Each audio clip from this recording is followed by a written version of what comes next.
Last time, exploring the jungles of Chult.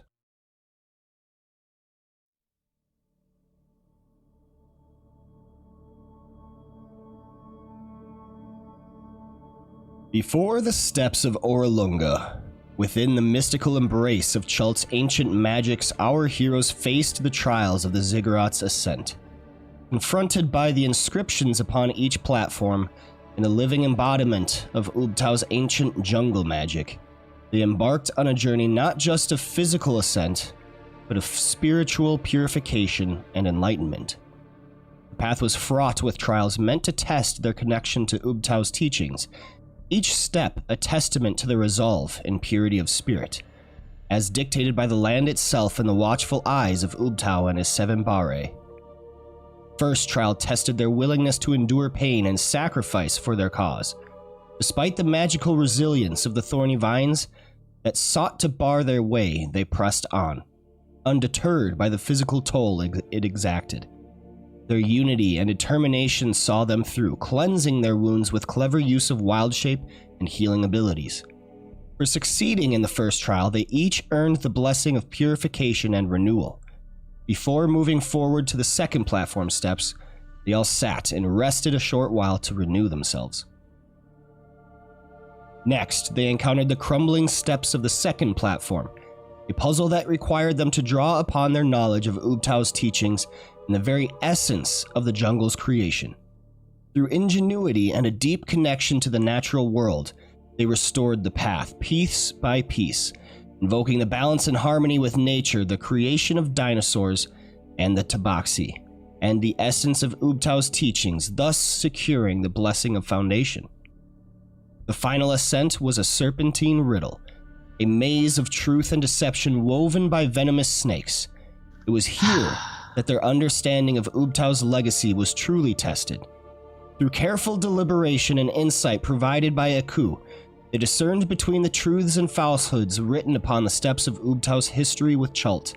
Their success was marred only by a moment of impulsive retribution from Mr. B against the retreating snakes, an action that echoed against his teachings of balance and harmony with nature, leaving him bereft of Ubtau's final blessing. The jungle deity had been known for giving his disfavor just as much as his blessing upon those of the mortal realms. As they emerged victorious atop Orolunga, they were bestowed the blessing of truth, all save for Mr. Bubbles, whose momentary lapse cost him the favor of the ancient deity. The jungle's lesson was clear. Harmony with nature was paramount. This principle must be upheld, especially upon the very face of such a sacred site as Orolunga. Thus, as they stood at the summit, the secret upon the top of the ziggurat was laid bare before them. They had taken on the challenge of Orolunga's trials and succeeded. Now they would move forward to find the oracle and ask it their deeply sought-after questions. The death curse, and indeed the soulmonger, have waited long enough.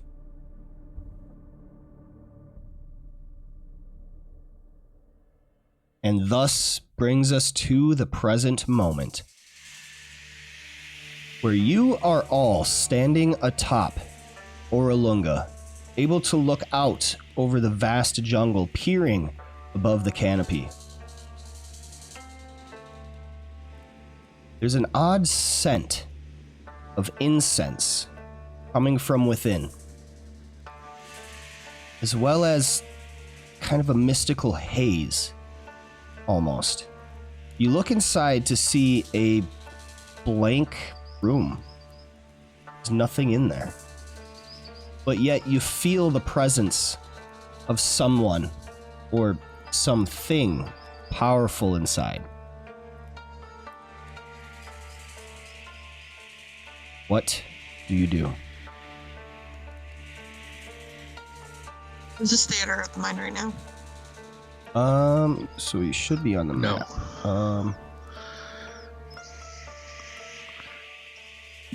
There we go. If you click on, like in your character sheet, if you click on, oh, okay.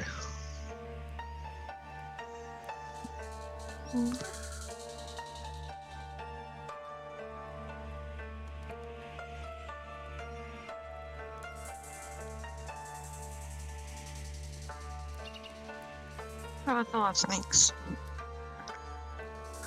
Yeah, and I protected us. Thanks. I did it.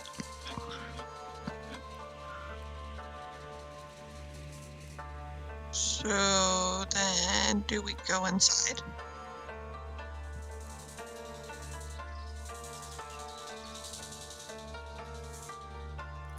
Sure. I say so. All right. As you step into confines, the shrine, it molds away. Shit.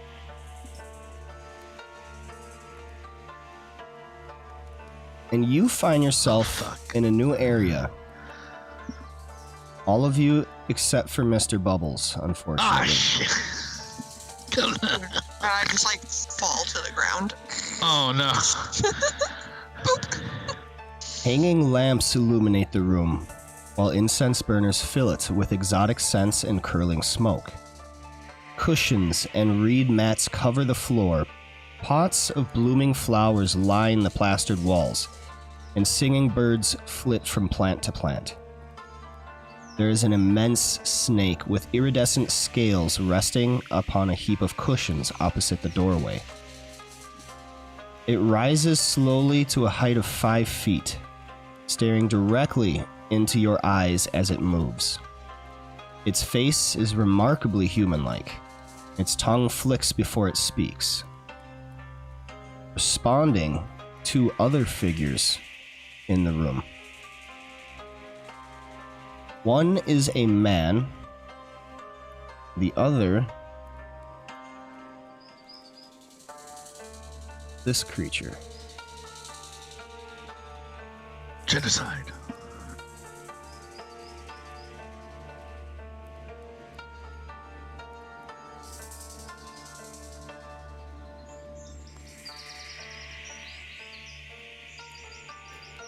He looks friendly.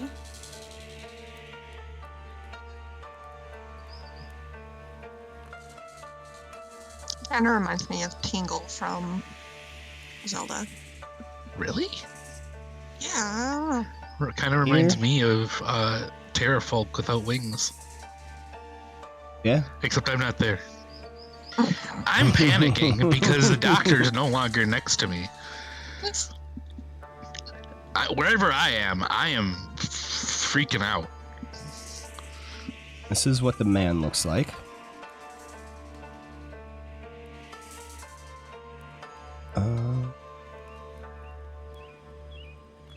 And here is an image of a guardian naga.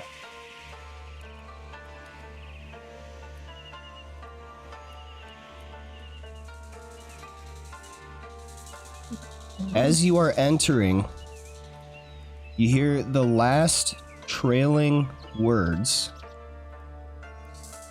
of whatever these creatures were speaking to each other.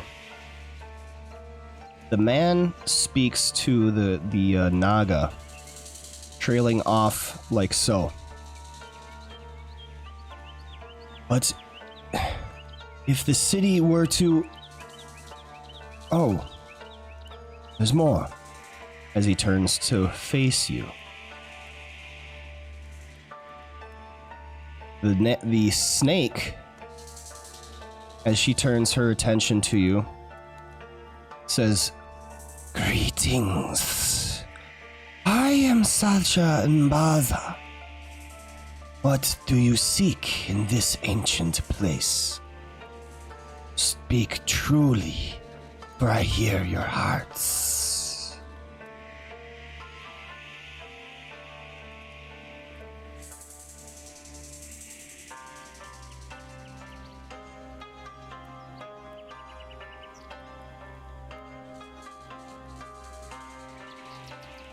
So Viv steps forward, and just a small step, hesitant, before kind of shaking off that hesitance, building up, taking a deep breath, building some confidence, and addressing the Naga. We're here to solve a problem that's affecting a lot of people around Faerun. We're trying to solve the death curse, and we're looking for answers.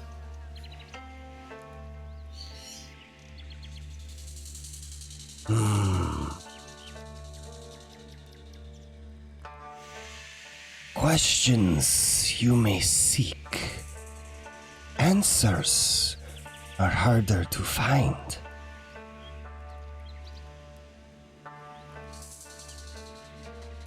What is it about the death curse that you have questions about? How to cure it. Where to find it. Where to find the source of it.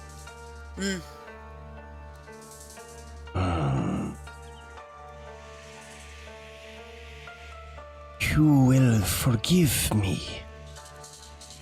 These travelers have come far and wide as well. For different, though perhaps similar reasons. And at that, she turns to the man and the other humanoid dinosaur-like guy. And they've kind of like stepped back and are eyeing you with caution. Not 100% sure of your intentions and everything. Fair enough. They seem like hesitant, almost ready to strike or defend themselves if the need be. Calm, Artus. They mean you no harm. I have seen it. And at this, the man kind of straightens up a little bit. If you say so, Saja. And he kind of nods his head down a little bit. You say we're here for different, though similar reasons? And then he turns to you, Viv. Be you searching for the city of Mesro? Is that what we're searching for? We have No. no idea. Okay. What'd you say, Dr. O? I was saying we don't have any idea where we're going. We're just looking for a death curse. Right. Well, possibly. We're looking for the source of the death curse. What you're looking for, might be the same place, but we're not entirely sure. We're looking for some answers as to where we can find the origin of the death curse and how to fix it before it's too late.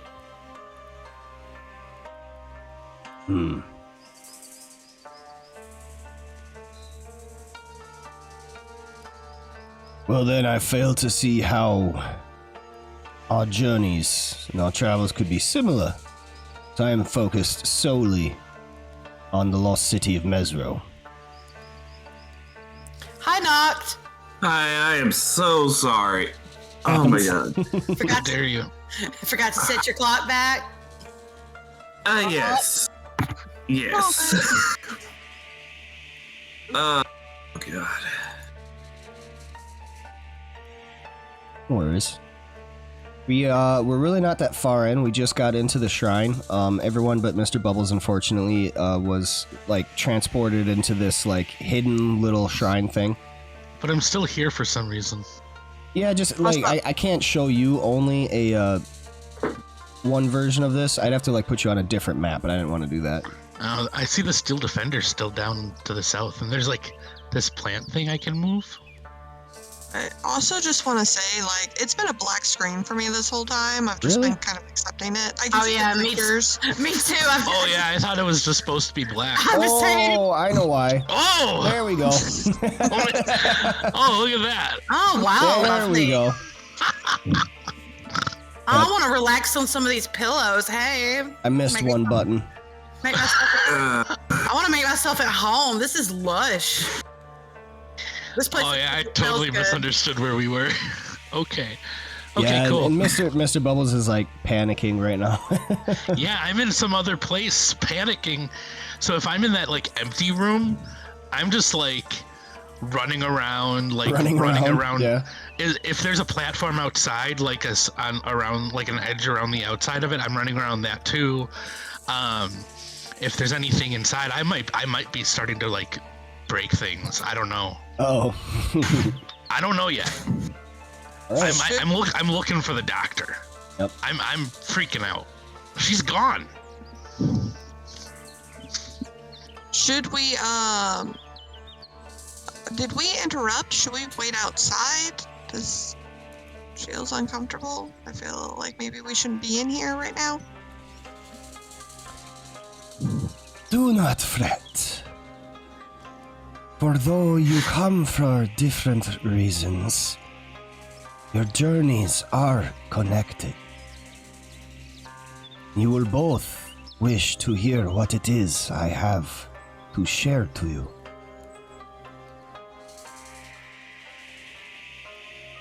Artis, your search for Mesro, or rather bringing Mesro back, may prove fruitful in the coming years. If not much, much sooner. For you see these adventurers before you.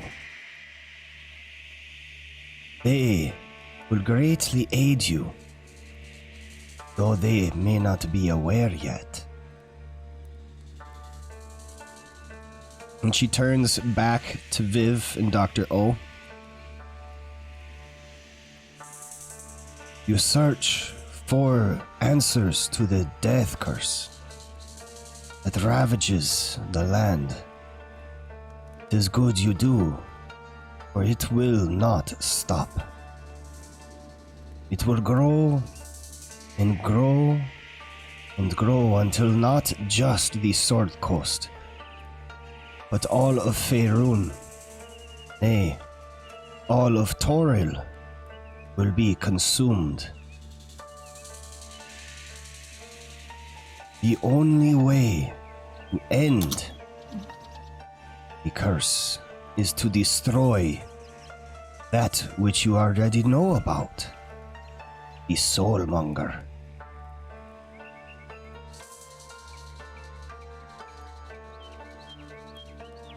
But where is the Soulmonger, you ask? That is where you must take your travels. The Soulmonger is confined within the lost city of Omu. And at this mention, Artis kind of starts. Same with Melian. Both kind of like, what? Aw, shit. They have that kind of expression on them. No.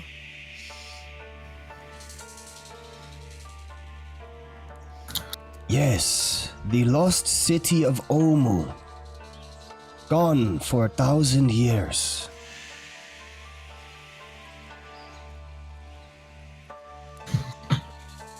We're looking for a lost city that's been gone for 1,000 years.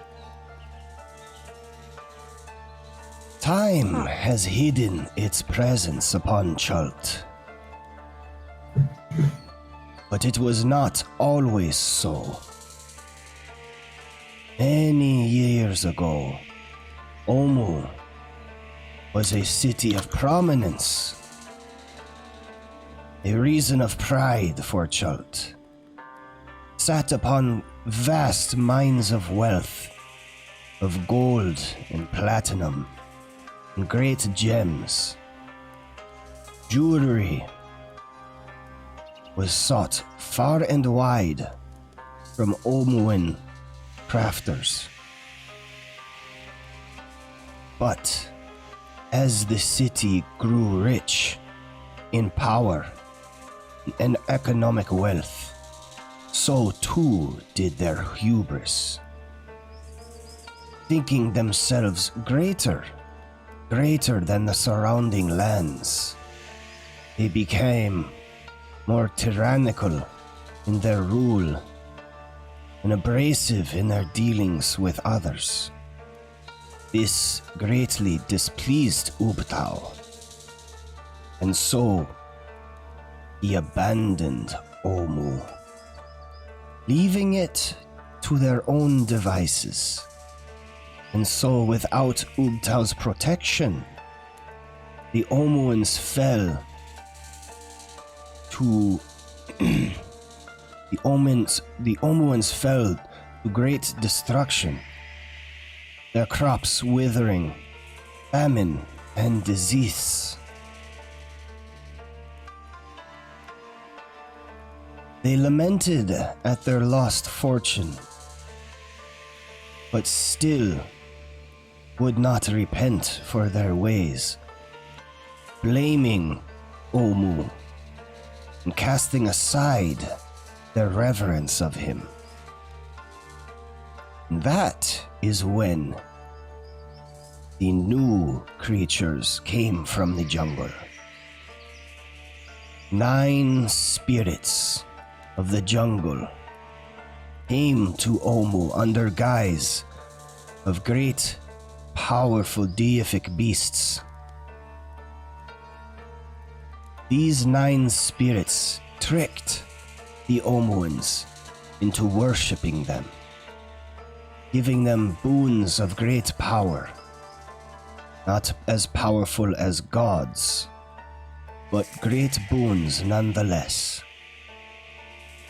And so, the Omuans began to worship the 9 trickster gods.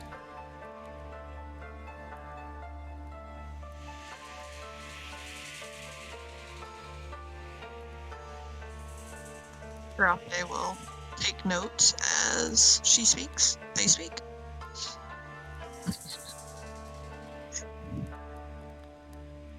Right.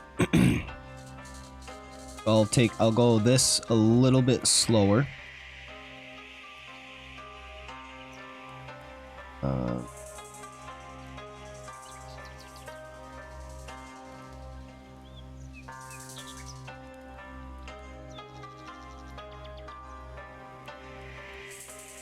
No, it doesn't have it. Okay.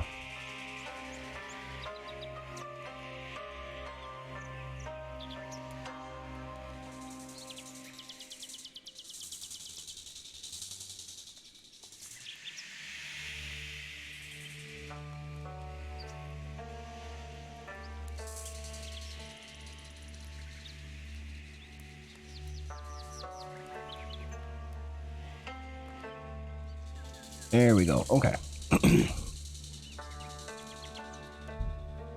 Alright, so after she mentions the 9 trickster gods, she goes on to actually say all of their names. Jin, the Almiraj, fickle and unpredictable. Kubazan, the Froghemoth, wild and spirited. Moa, the Jakuli, truthful and kind. Nang Nang, the Grung, selfish and cruel. Obolaka, the Zorbo, nervous and obsessive. Papazatul, the Iblis, is shrewd, conniving. Shagambi, the Kamadan, wise and virtuous. Unk, the flail snail, self-absorbed and indecisive. Wango, the Sioux monster, violent and erratic. These 9 trickster gods were worshipped by the Omuans, giving them great power. But their increasing demand for worship and sacrifice took its toll on Omu. As they could not provide the great boons that the Omuans needed, they thinned out the civilian folk, tricking them into giving more and ever greater sacrifices for the littlest of blessings. That was ultimately not even their downfall, for this went on for many years, the Omuans just barely scraping by, until the great dreaded master came, Asarak.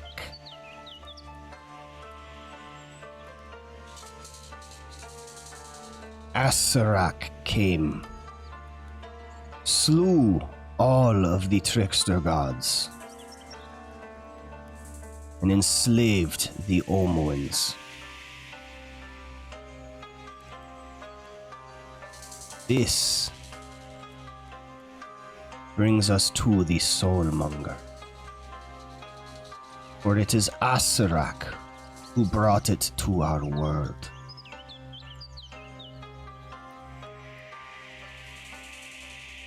You see, after slaying the 9 trickster gods, Asarak forced the Omuans to build a great temple,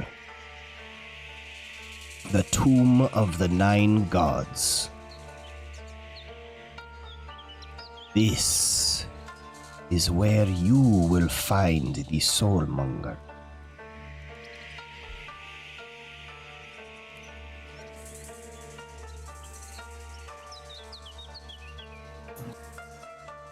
Where do we find the Tomb of the 9 Gods? The tomb is in Omu.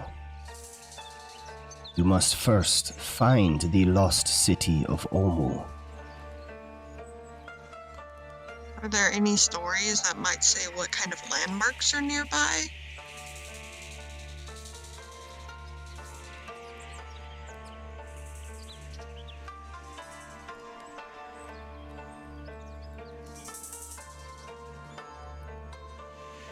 Here I got this.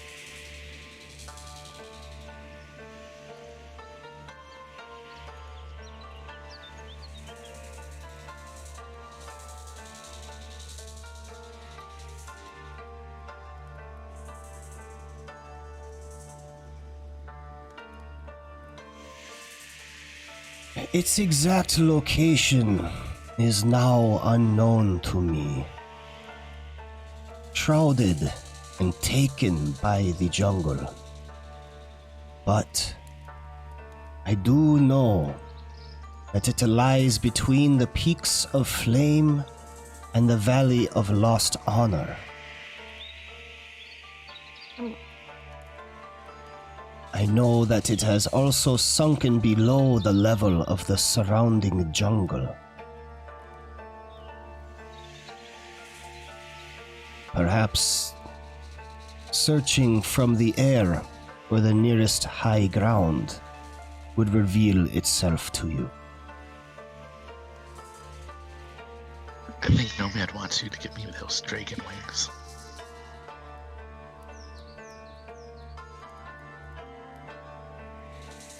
There's the Peaks of Fire. In the Valley of Lost Honor. Honor.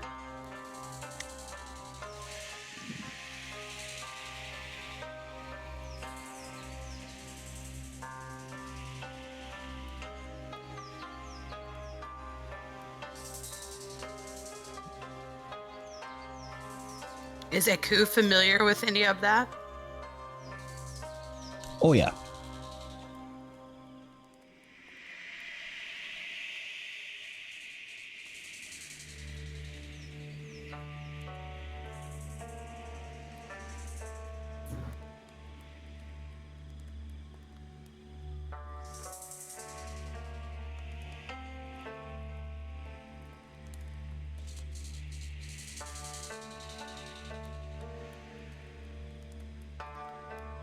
typing these all to you so you have the spelling and all that.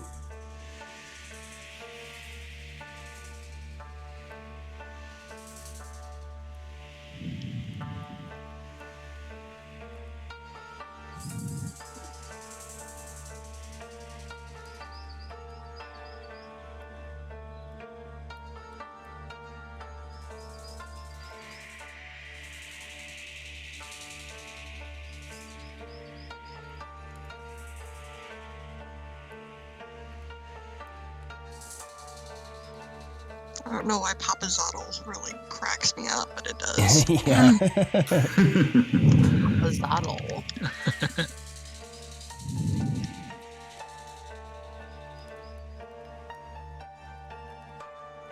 Whales now.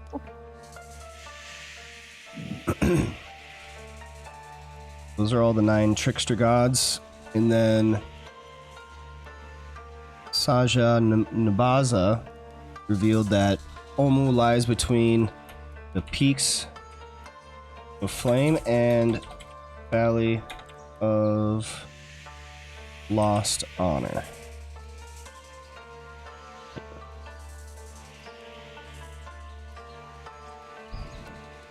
Well, apparently I know about Lost Honor.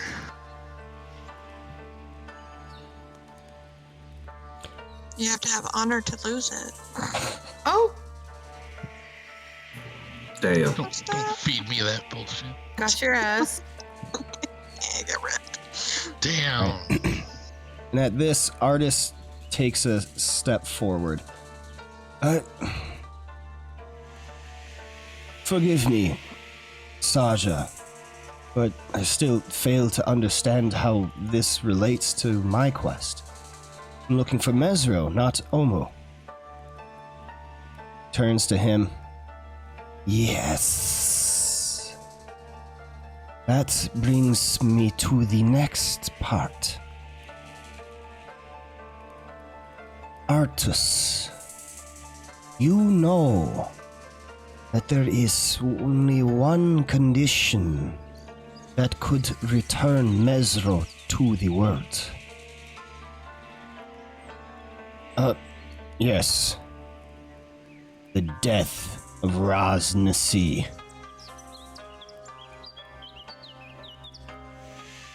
Yes.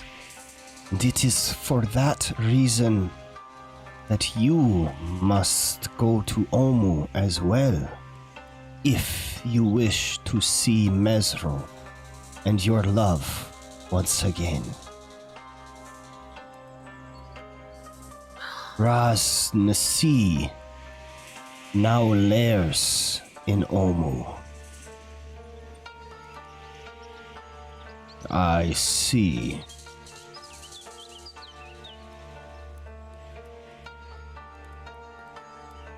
There have been omens pointing to Omu recently.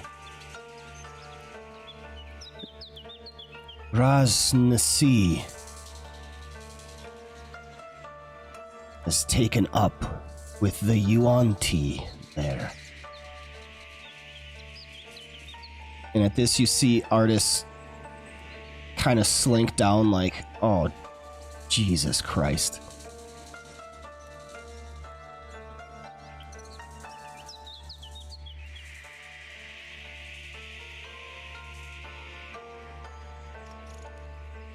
He schemes to end the world from Omu. He and his Yuan-Ti followers. Abominations. Seeking to take control of the great evil which lairs there. How do they seek to end the world? By bringing Dendar, the Night Serpent, back to the world. The Night Serpent. Does that name sound familiar to me? Everyone can make me a intelligence history check.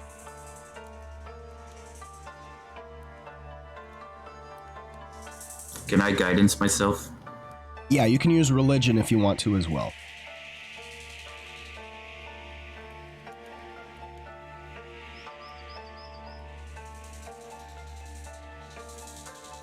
Alright, Dr. O and Noct both kind of have recollections. Vivacity, not quite. Dr. O and Noct, you know that Dendar the Night Serpent is the name of an ancient primordial.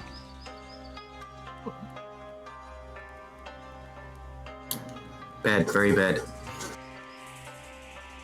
It is an elder evil and a primordial. A colossal serpent who spent her time devouring the nightmares and fears of both mortals and immortals in hopes of bringing about the end of the world.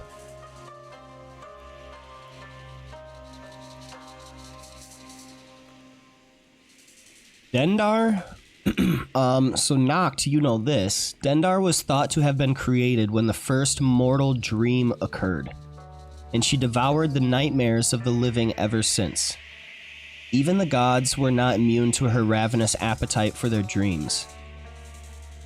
It was the Night Serpent who was thought to bring about the end of the Blue Age and usher in the Shadow Epoch by devouring the sun and plunging Toril into darkness and freezing temperatures. When a revolt against Cyric was underway in the City of Strife, Gwydion the Quick challenged Dendar and managed to injure her with a legendary blade that had belonged to Albin Onir. In concession to this defeat, she unleashed the night terrors of the Bone Castle's residents and thereby allowed the revolutionaries to storm the structure. So basically, you know that the Yuan-Ti kind of worship Dendar, the Night Serpent. So Yuan-Ti are an ancient race of humanoids that worship snakes as basically the ultimate form. And so they do very dark rituals, sacrifices, and stuff to change the form of their bodies to become more snake-like. So in Yuan-Ti society, the more snake-like you are, basically the higher position in the hierarchy you have. And this is all kind of done in worship of Dendar, in a way. Ah. So, there's things called like Yuan-Ti abominations, which like they could have snake-like lower parts. So instead of legs, they have the snake tails, the snake belly, and everything. And instead of arms, they have like snake heads, and it's just like a whole bunch of different. It's not even like a snake. It's like they just have snake parts coming out of everywhere. They want them everywhere. Yeah, they want. Horrifying. I love it. Yep. So the Yuan-Ti want Dendar to come back in order to swallow the sun and bring about basically the age of the snake. And it appears this figure, Ras Nasi, who you know was a Bare that was exiled from Mesro, appears to be in cahoots with the Yuan-Ti.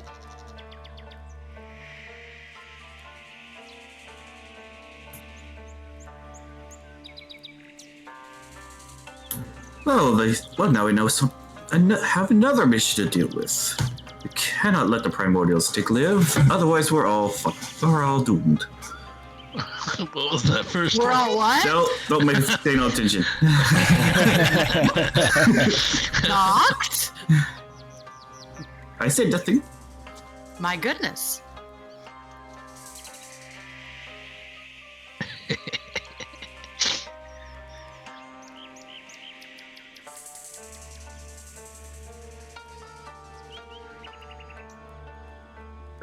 Just has her thinking brain on, that's all. She's just sitting there thinking. I'm sitting here panicking. Still. I imagine you've like shut down at this point. I've just Go on PTSD mode. yeah.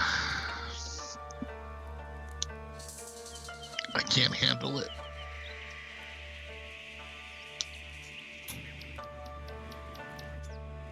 By the way, where's Mr. Bubbles?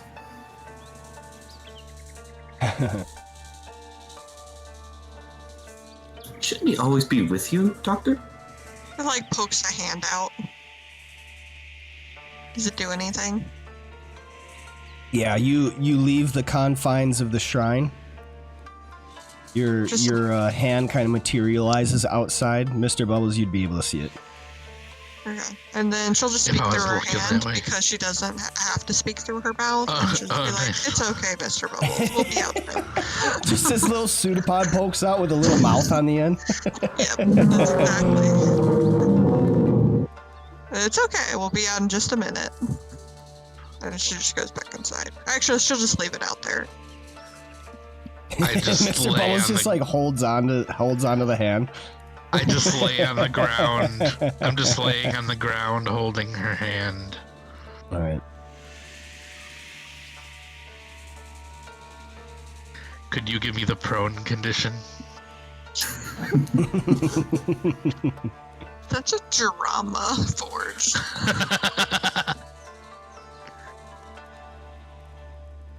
Drama Forge.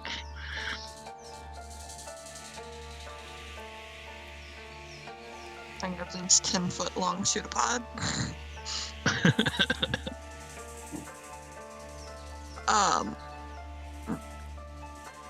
So, I mean, the snake sounds bad, but are we really that... Don't we have the death curse to handle already?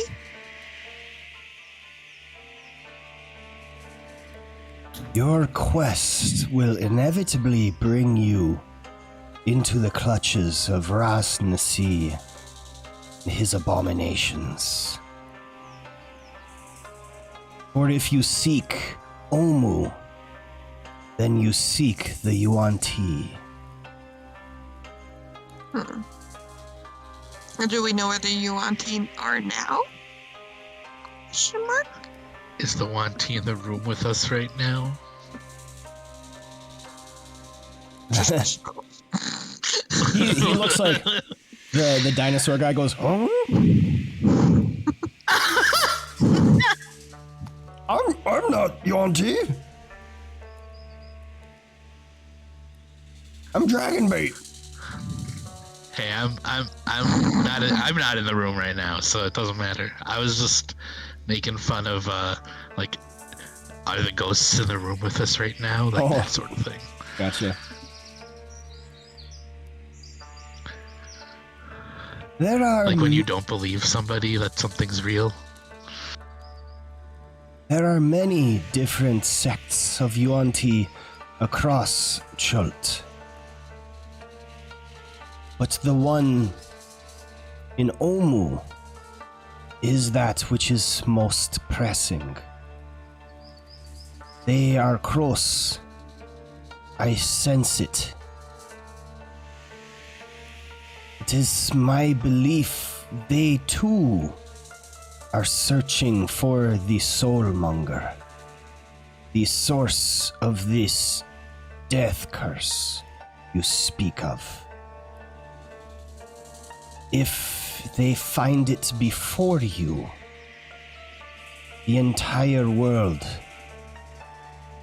is in more peril than it already is.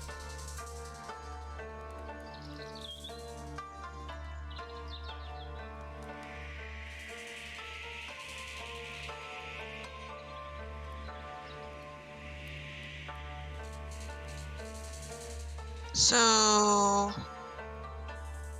everything's on our shoulders. We don't know where Omu is, and everything's in Omu. And we have no leads outside of Omu. Is that the gist of it? Your destinies will become intertwined in Omu, yes. I see.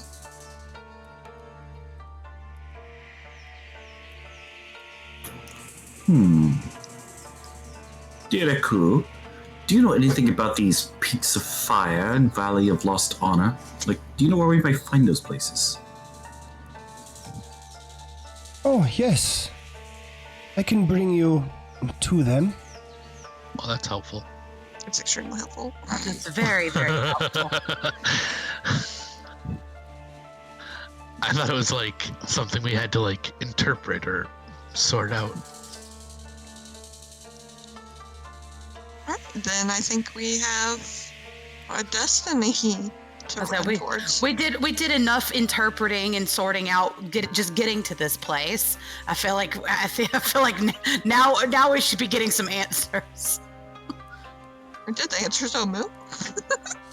Well, that's what I'm saying. That's the nothing to interpret. Just take us there. Lead the way, Aku. Well, thank you so much for your time. We appreciate you seeing us. And she'll do like a little bow.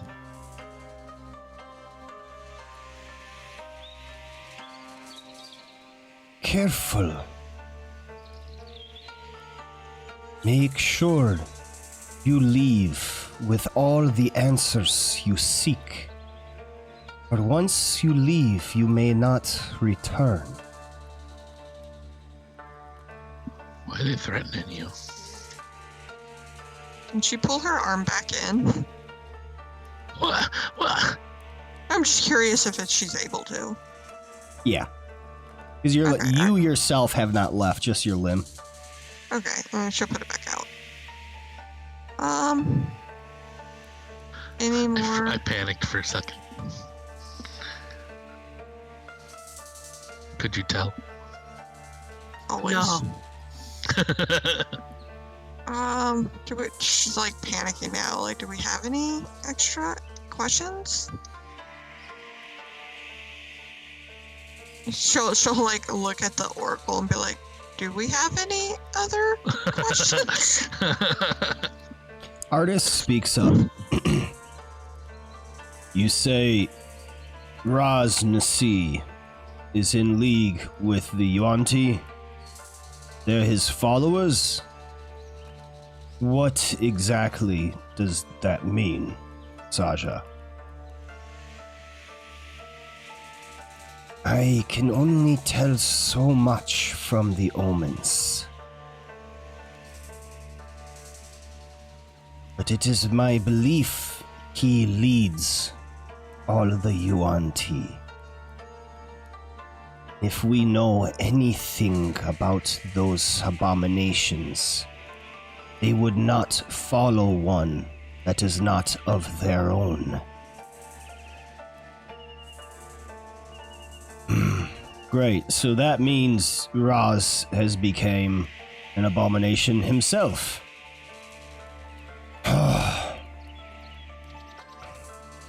Alessandra, I will see you again. If that means I must travel to Omu, dig it up from the very jungle itself to kill Raz Nasi, and so be it. Well, Dragonbait, I think we have all the answers we came searching for.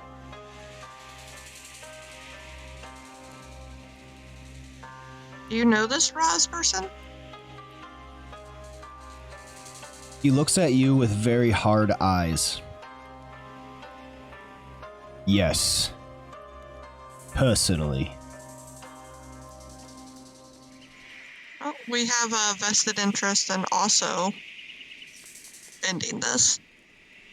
Care to share?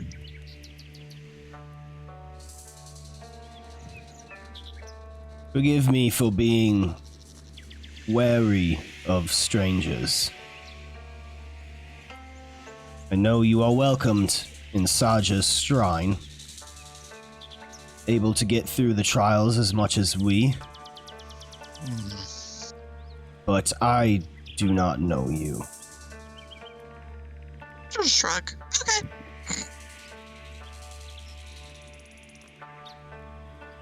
You do not know us, but you know our intentions. That should be good enough for now, don't you think? It's power in numbers.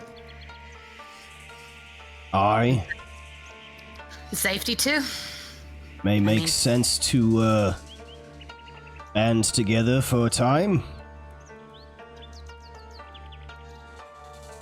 Tell me, do you have any interest in Mesro?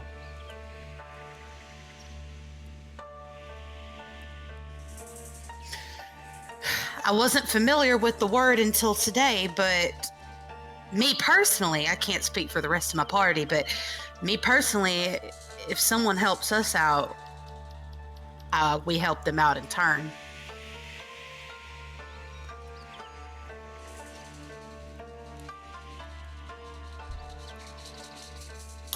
I personally have a vested interest in learning from the ghosts of the past, so yes, Vezros sounds like just a place I'd like to go to.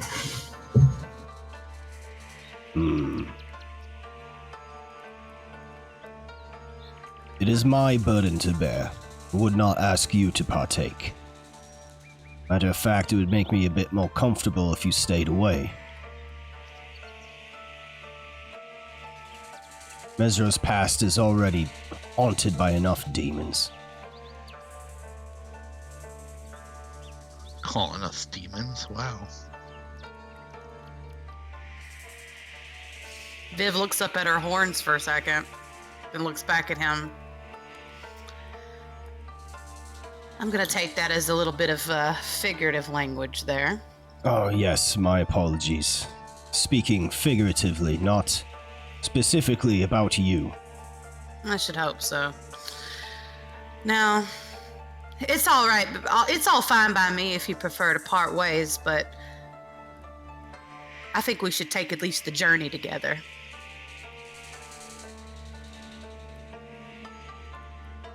Just take note that you have allies here. Be willing to help you should you run into trouble. Viv nods. Dragonbait steps up and kind of speaks animatedly to Artis, like, "Come on, Artis, like, Chult is difficult as much as it is. There's power in numbers. They're not seeking Mesro, they're seeking Omu, they're seeking this soulmonger. There's also more allies in the fight against Raz. Even if their aims are not the same, they lead in the same direction. Perhaps you do speak true, Dragonbait. Okay. So, you traveled to Omu in search of the Lost City, and you wish to defeat Raznasi? Is that so? That we do. Then I will follow you. Perhaps after more time spent together, we can get to know each other a little bit better. Ooh. Perhaps there may be a time where I speak to you about Mesro's past.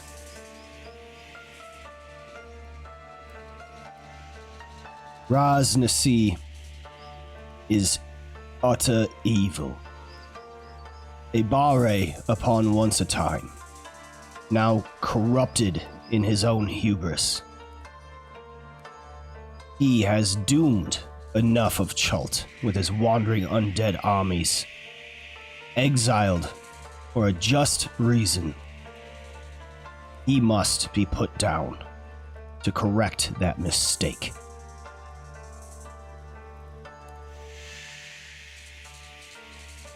And at this, Artis begins walking out. And Mr. Bubbles. All of a sudden, these two figures appear. A man Oh my god. and a dinosaur-looking guy. Just on the floor holding hands with Doctor. Yeah, I'm still holding hands with the doctor. I'm okay. I don't even pay him attention. I'm just holding hands with the doctor. Okay. Why does that scene sound incredibly wholesome for some reason? Because it is. It's also really pathetic. Aww.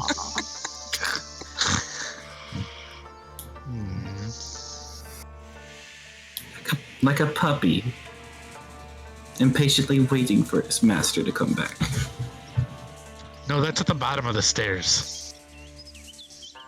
So, since we're in here, can Dr. Offbay tell what kind of creature the Oracle is? Yes. She is a monstrosity. So that means, I'll actually say this to you guys. I don't know if you want to put that on your little, tabs or whatever. Oh. All right, so she's a monstrosity, which means a nature check. All right. Whee! Aw. You do not know exactly what kind of creature this is. You remember Aku saying this was a naga, but you don't seem to know what a naga is. Okay, that's fair.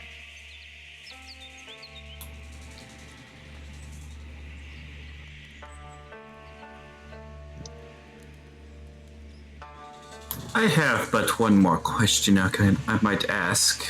If I could what comes once we find this soulmonger? Will just destroying it lead to the eradication of the curse, or is there something else we might need to do? I am not prone to those answers in reading the omens. It is my belief that destroying the soulmonger would be rid of this curse, but I cannot confirm the accuracy of that. Understandable. That's all the questions I have.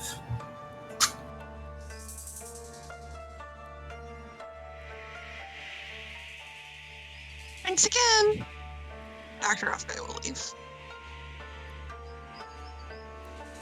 Alright, come on, Mr. Bubbles. Off the ground. She'll, pat his head. Come on.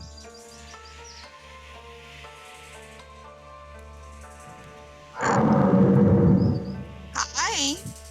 As you are leaving, Saja says, "You will have to forgive Artis. He is slow to trust, understandably. Give him time. It is not my tale to tell, but he has lost much. Please, for his sake, slay Raz." And then you walk out as the temple disappears behind you.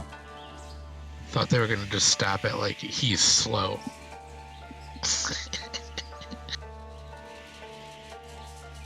Instead of slow to trust.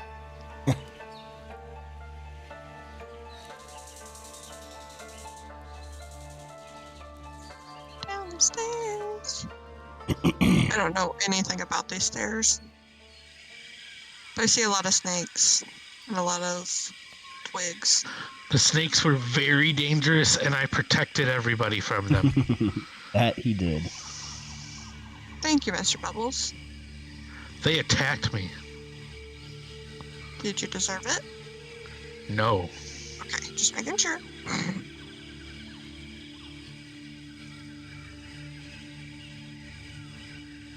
Alright, so we head to the wagon and get directions to the peaks of flame. Is that where we're at?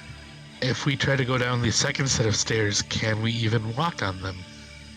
Yeah, you're good. You can go all the way to the bottom. Wow, level. yay! We can actually go to the Chult player map. Alright, so if you'll notice, the peaks of flame are right there. And then the other one was the Valley of Honor. The Valley of Lost Honor, yes. Oh, there it is, over there. Oh, we gotta go through a lot of unexplored territory. Fun. Or we could just walk on the Kobold Mountains.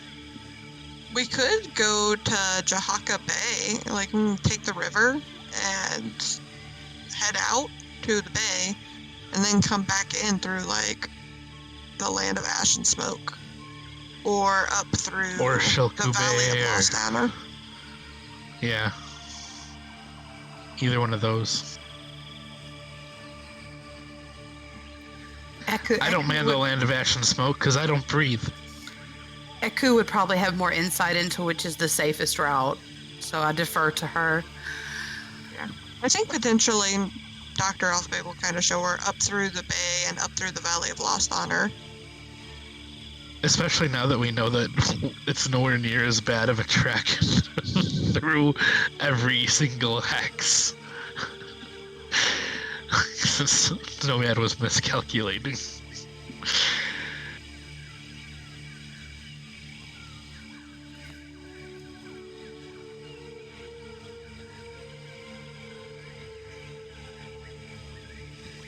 I don't think it's going to be that bad of a trek if we do go straight through, but the other ways may be more efficient.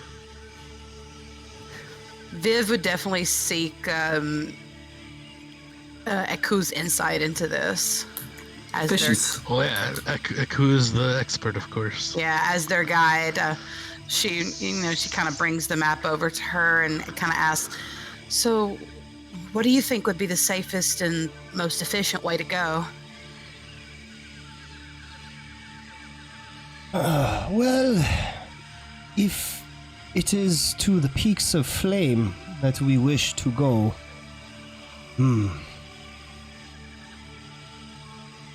Really, we want to go between the Valley of Lost Honor and the Peaks of Flame. Right. Trying to find where the Valley of Lost Honor is. It's directly to the left of Peaks of Flame. That's why I was thinking go. we go up through the Shilku Bay into the Valley of Lost Honor. Man, we were way ahead of you. Right? Okay.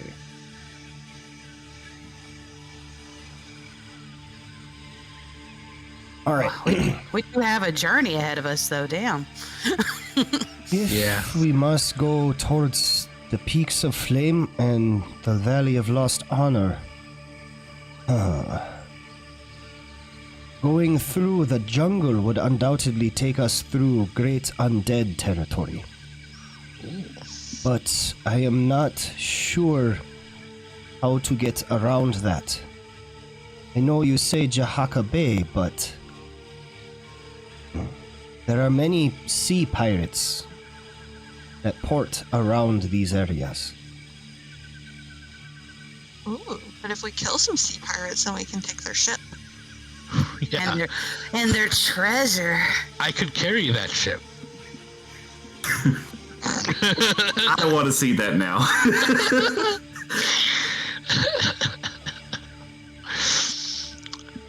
I've just made it my goal to carry everything.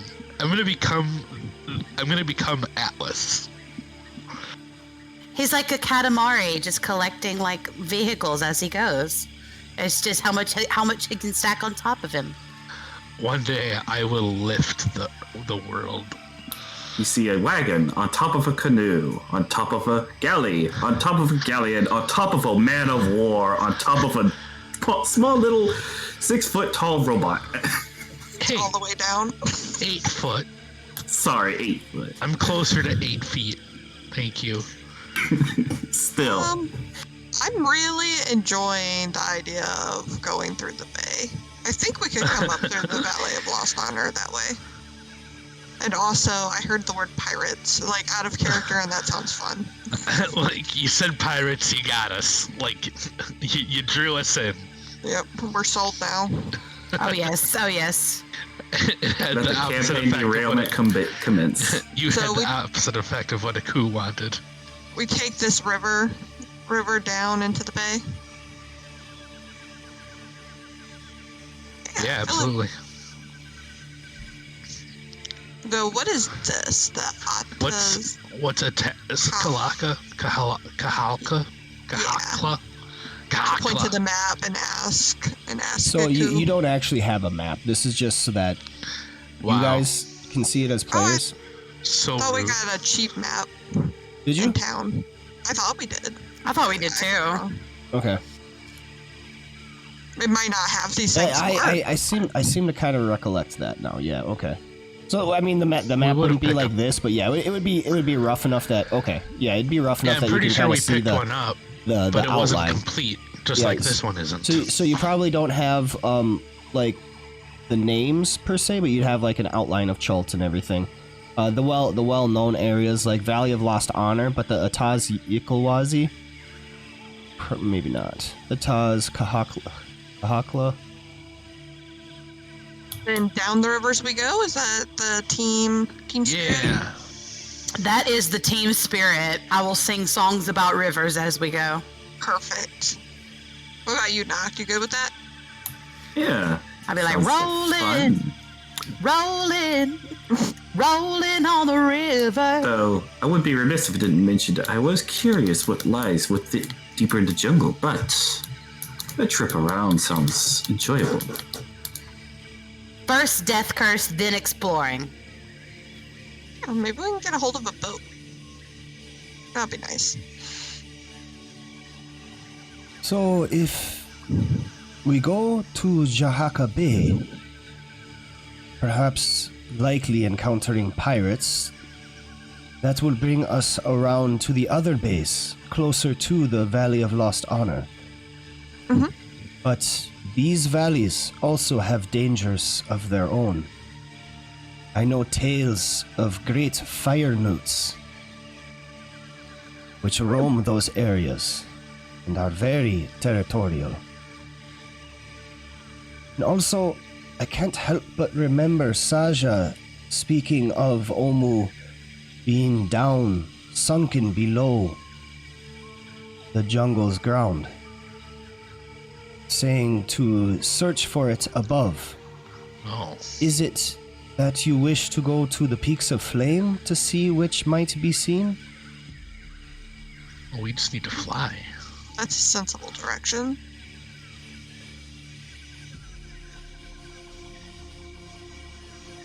But I figured if we go through the Valley of Lost Honor on the way to the Peaks of Flame, then we might just stumble upon it on our trek.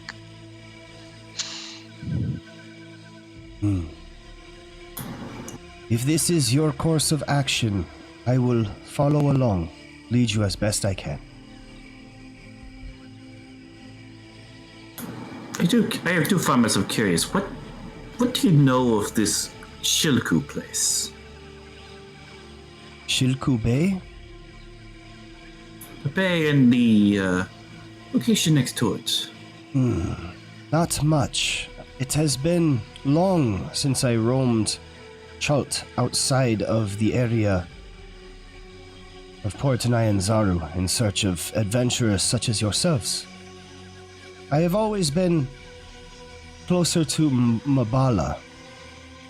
Shilku Bay is close to the mountains, which lava still erupts from. Understandable. I remember Shilku was a city, a coastal village, many, many years ago. Whether or not it still stands, I do not know.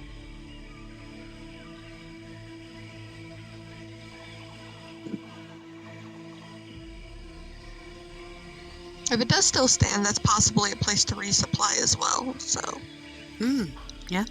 I'm feeling confident we should make our way outside the maze of this jungle.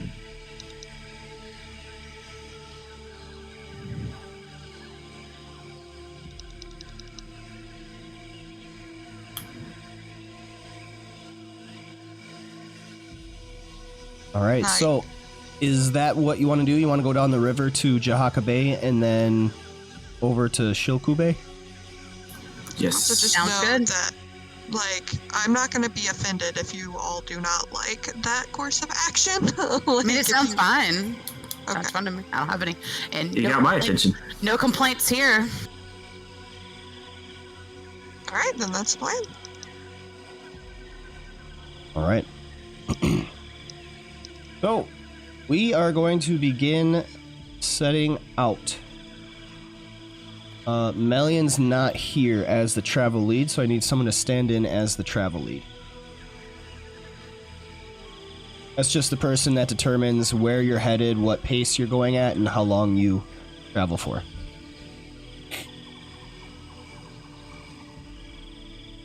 Do I need to be outside of the wagon to do that, or can I make those Nope. decisions? That's like a meta. Okay, I'll do some meta work. Okay.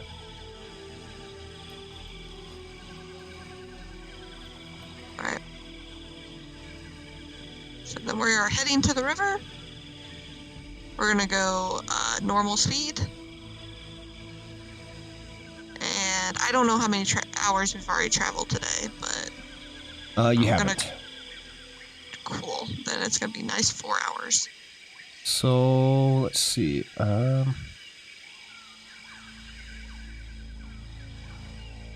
It would be noon as you start. Noon as we start. Alright. Mr. Bubbles, stay close to the edges of the river in case anything attacks us.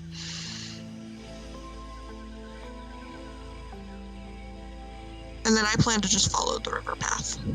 Okay.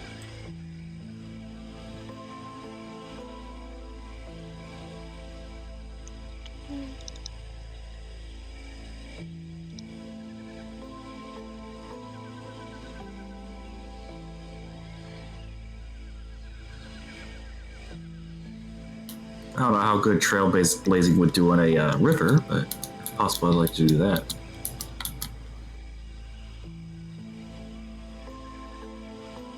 Get rid of some overhanging vines so this cart doesn't get stuck. Yes.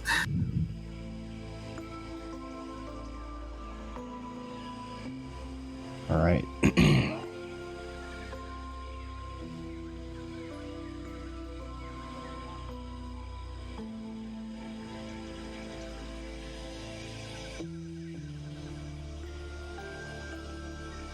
Here is the traveling image. Go ahead and move your stuff as appropriate.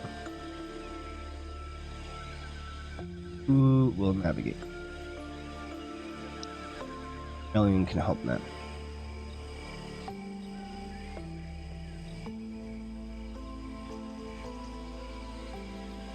And then everybody make your checks, please.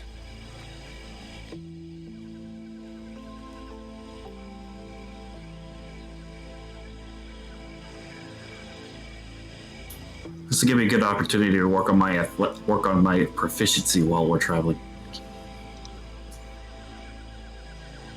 Oh yeah, I need to record that time this time.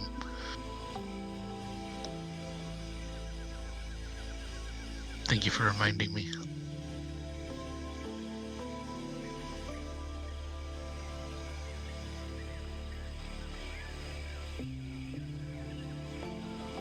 Oh shit! Nothing getting past me. Nice. Fuck. Ooh, and Melian.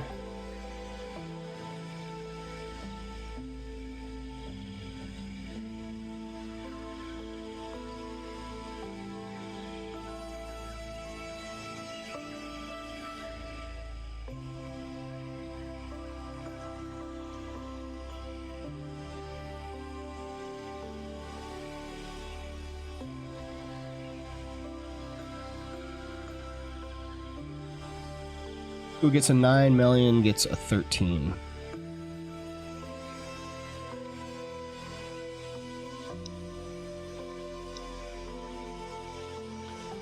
Damn. Alright, you travel 32 and a half miles in 5 hours.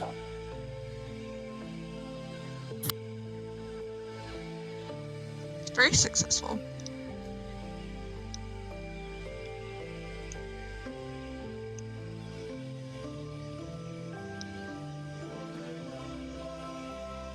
I don't see the cart on the map.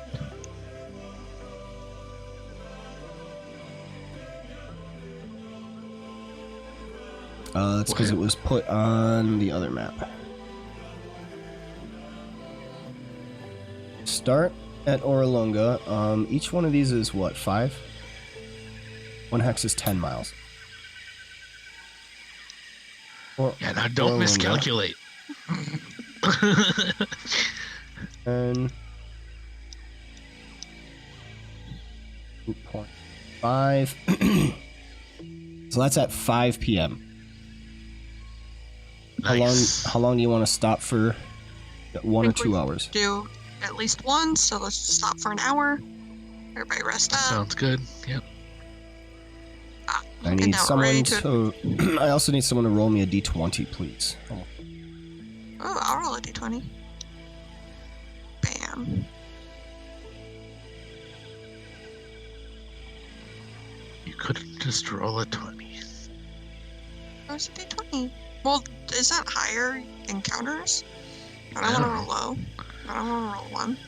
The edges are usually the best, I feel like. I feel like for determining encounters, I would like to be more in the middle.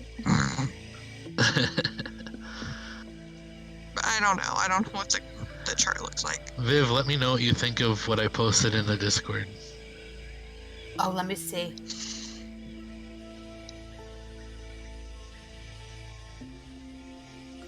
Right, and then you stop for 1 hour, and then how long do you want to travel for on the second leg? 4 hours. Let's knock this out. So you're traveling 4 for the first hour? Yeah, we traveled 4 and we're Oh, going I for had it 4. at 5. That's Okay, fine too. 4 on the first, 4 on the second. Okay, so you travel 26 on the first, and then everybody make me more rolls, please.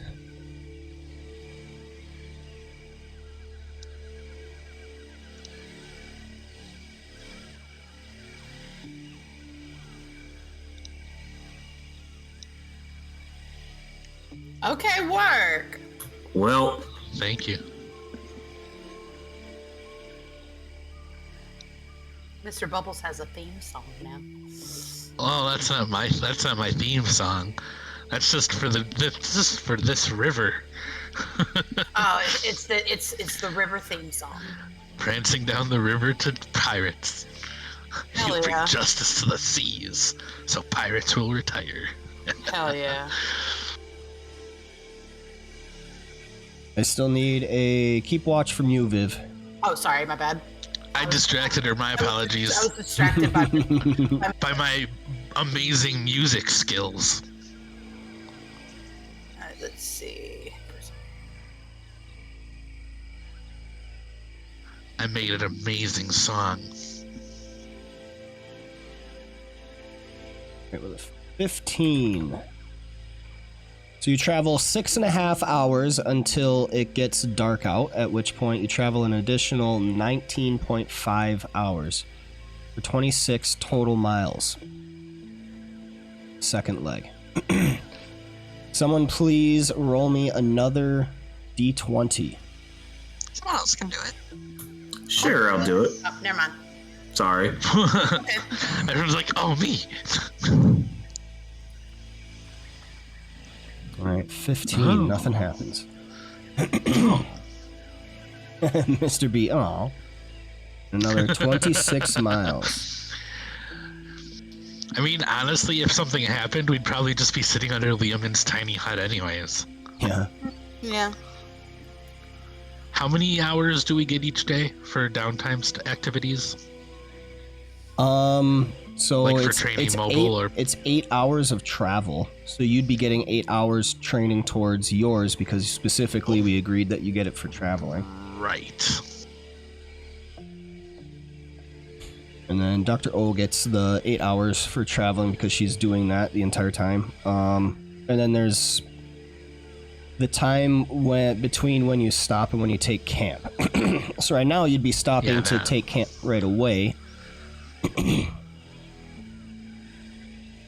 So you'd be able to actually start camp at 11 p.m. Okay.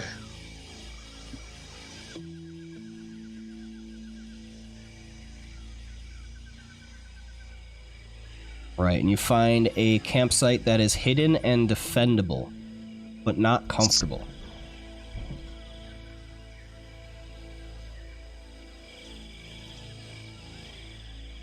Someone know the please meaning of the roll word. me a d20.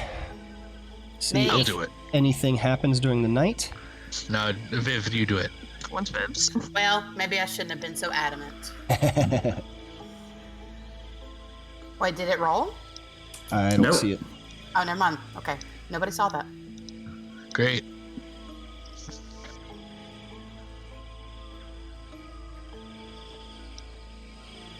Hey.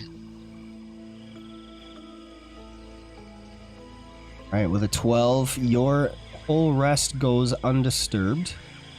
Nice. All of you get a long rest,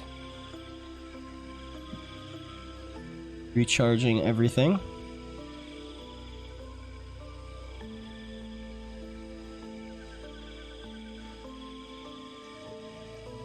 Oh, another thing. So on the resting, the difference between a long rest and a full rest, I'm gonna have it where if you can sleep comfortably, like if you have a bed to sleep in, you get a full rest.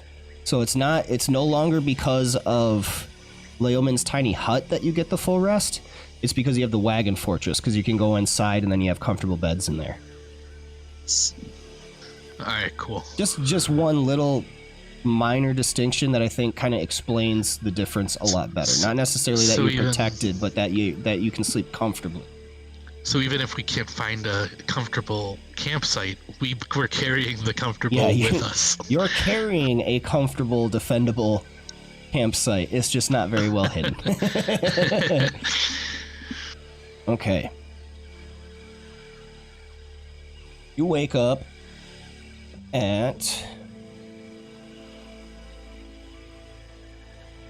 It would be 7 a.m. the next day. All right, so I'm going to continue to use these 4 hours for the first and second leg, and then 1 hour break in between, unless I am told differently. Sounds good. It's fine. Everyone, please make me your rolls once again as we set Yes, out sir. for this day of travel. Do you mind if we take a break after this one? Yeah.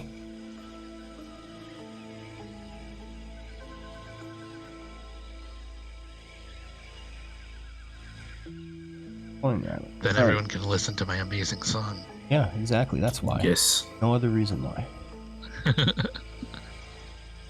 Alien rolls. Ooh, she rolls a natural 1. Oof. Even when she's not here, she has bad Yeah. luck. Oh, that's bad. Yaku rolls a 12. Mr. Bubbles gets 13.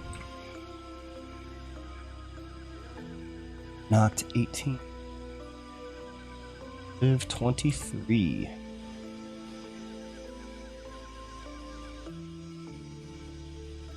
Alright, it's impossible to go the wrong direction on a river, so 2 miles, unfortunately. Seem to hit a very rough patch on the river. Someone roll me a d20 as well. Like it's our Iron Guardians Okay, roll. so that's how you roll. I don't know this is the right time for said roll. Hell yeah, it's always the right time for a good roll. Alright, and we are on attack. Some crocodillos.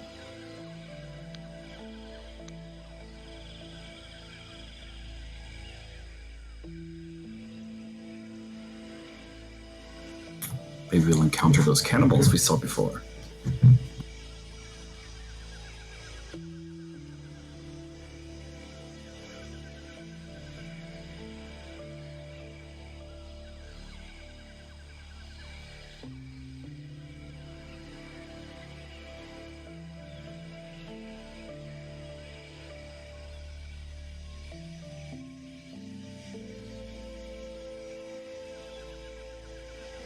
All right.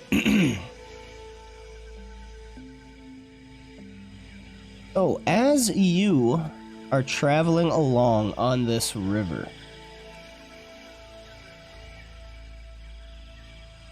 you encounter a rough area a little bit of a rapids, somewhat chopped up. You're having to navigate through the rocks. And then all of a sudden, your boat lurches. You mean me? Yes. I Mr. lurch? Bubbles lurches. You've hit something solid. But you've been dodging the rocks pretty well. You look down, thinking, what the hell did I hit? And it moves. And that's when you see it. This reptile-like face rises up out of the water to face you. Oh. I run. I'm holding an entire wagon. I can't do anything. Grid is Well, all it's fucked also- up. Rapids. You might have to set us down. I run to the side. Can I run to the side? Can I step on his face? In 1 second, I need to fix something. Map was a little messed up.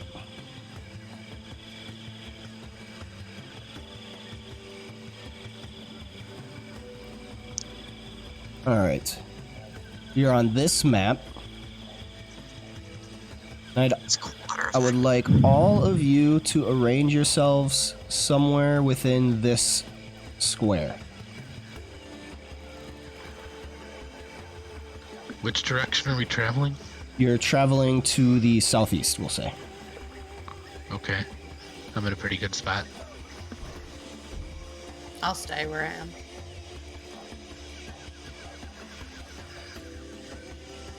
I would have essentially tried to set the wagon down on the side of the bank.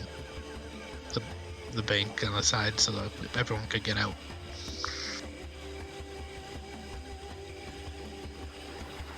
Alright. And I honestly, with all these rocks, just seeing these rocks, tNomad, I feel like I would have been 100% Michael Scotting it, going parkour, parkour, parkour, Yeah, parkour, and just jumping from rock to rock.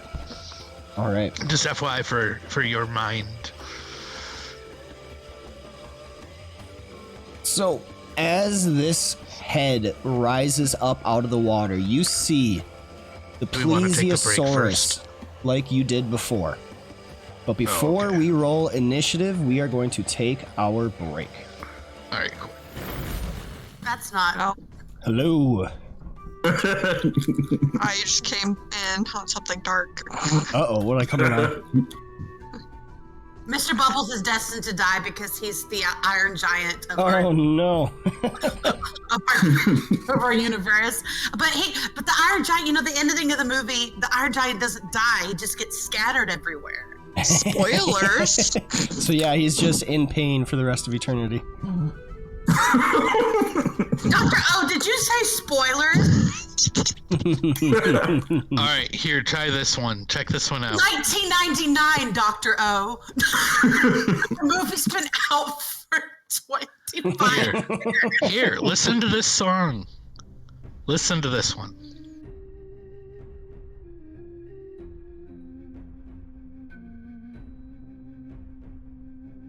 Oh, okay, come on.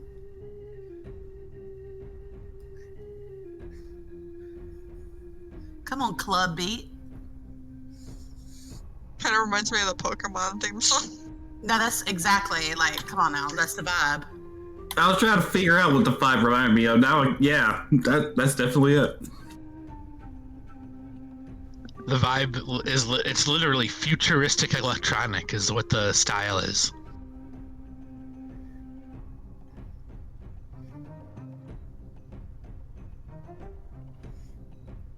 Hell yeah, Electric Guardian.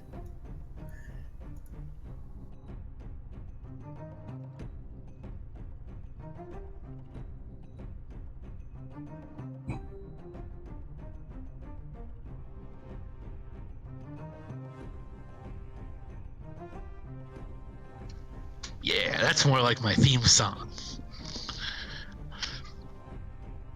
The other one was like a That one's rock pretty good, yeah. alternative. The other one was a rock alternative, and I was like, it sounds more like country, which doesn't really fit with a robot. Like in a certain like context, it would be fine. Like it sounded fine, but it didn't really fit. All right, I'm glad we all like it. And it even came up with a great new line for that to replace that one. So It's a vibe. yeah.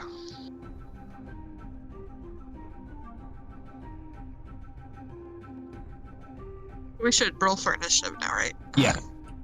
All right, so let's get right back into it. You have found yourselves encountered by a pair of plesiosaurs.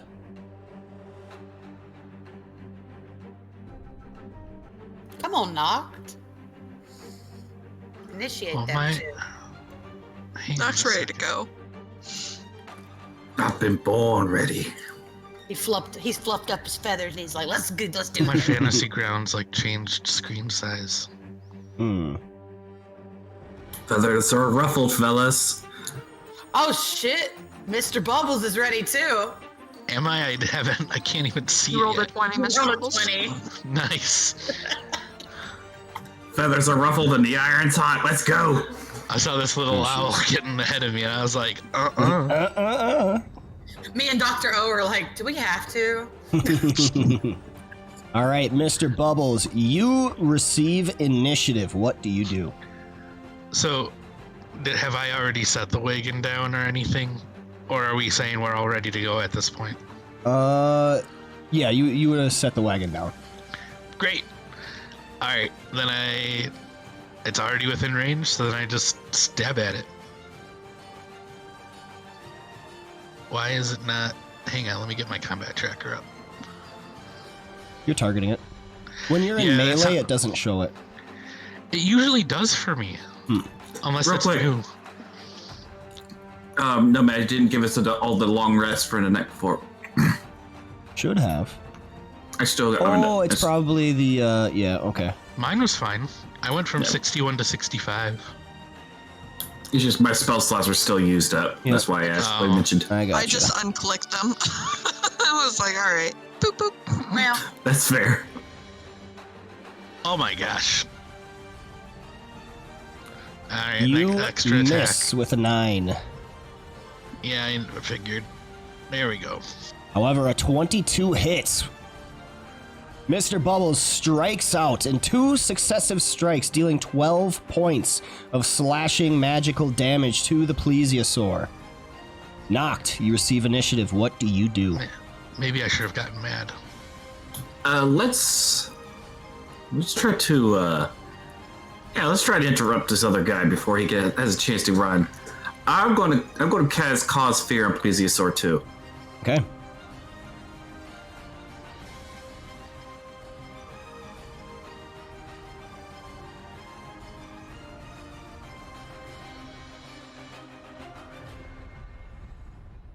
It rolls an 11, failing.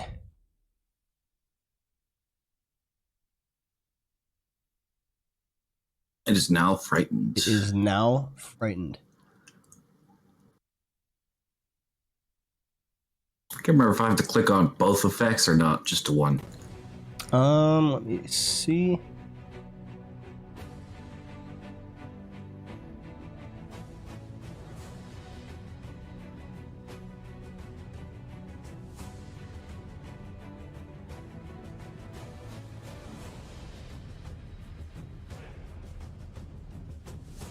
Hmm.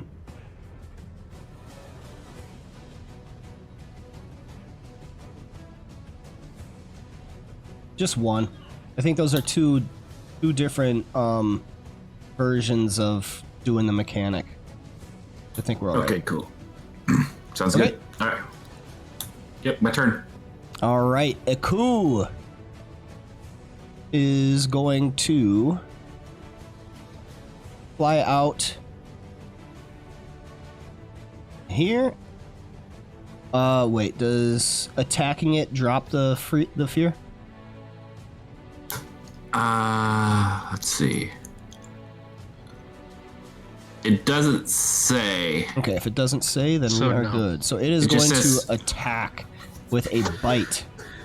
Rolling a natural 1. Yeah, it just says that it gets to repeat the save on the end of each of its turns. Okay. Plesiosaurus 1 is going to lash out at Mr. Bubbles. Can my Trying to dog bite use him. reaction to oppose disadvantage? All right, it's going to have disadvantage on this attack. Causing a natural 1. Missing as we go to Vivacity's turn. Amazing. Alright, I'm gonna target Plesiosaurus 1. And I'm gonna hit it with Ray of Frost. Okay. That is a hit. Pew, You pew. deal 13 points of cold damage onto Plesiosaurus 1, who cries out with an awful roar.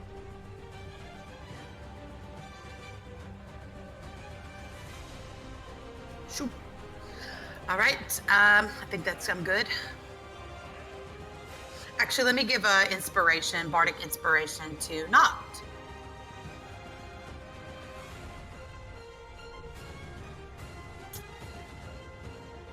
All right.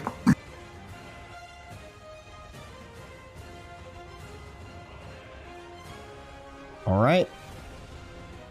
That end your turn? Well, no, I didn't mean to give bardic inspiration to the Plesiosaurus. Oops. Just Noct. Okay. I will fix. Thank you. I was like, no, not you. You don't listen to this song. Is that end your turn? Yes, it does. Sorry. All right. Plesiosaurus 2 is going to go biting out at Aku.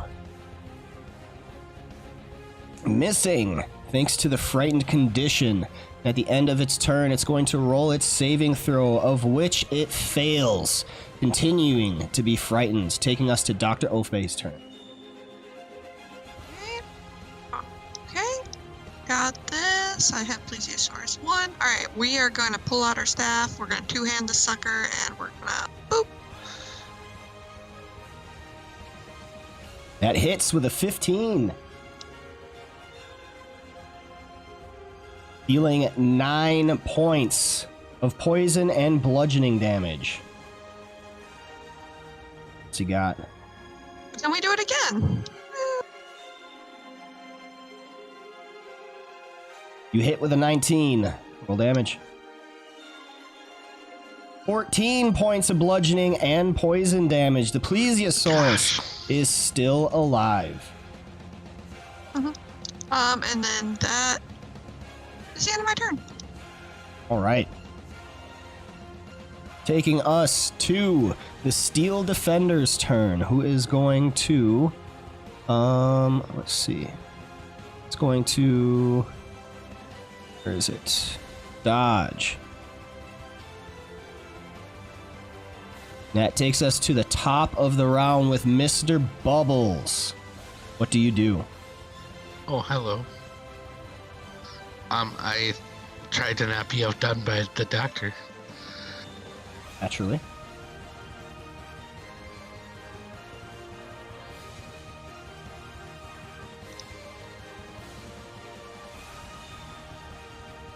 You hit with a 25, dealing 9 points of slashing damage. What else you got? Another one. 18 hits, roll damage. Oh, and all I could do was tie with, or not even tie. Ugh. 12 points of damage. The Plesiosaurus falls, dipping below the surface of the water. You have slain it. I tried to catch it. Do you have an Before it goes action to below. do so? Oh no, no. I don't have a full action, no.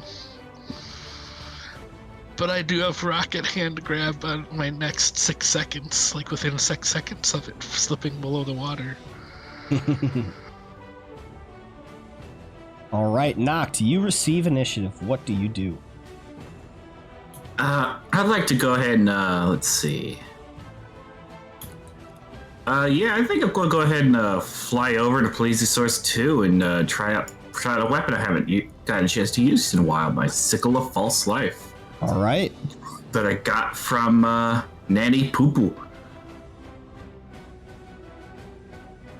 Since he's already frightened, I get advantage on my roll. Don't know if it'll automatically incorporate it or not. I don't think it has that on there. Yeah, it does have it. Let's see what we do. Hopefully it works. It works. You roll a 26. Hitting. Go ahead and roll damage. Nice. 8 points of slashing magical damage as you cut into the Plesiosaurus. And I get temp HP. temporary H points equal to the number of damage dealt. So that's 8. All right. Other than that, that's all I got.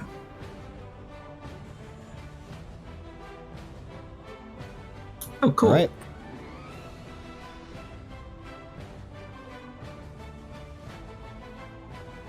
Aku is going to strike out, trying to bite the Plesiosaurus as well. Hitting with a 21. Deals 11 points of damage, but the Plesiosaurus saves against the poison effect. Taking us to Vivacity. What do you got, Viv?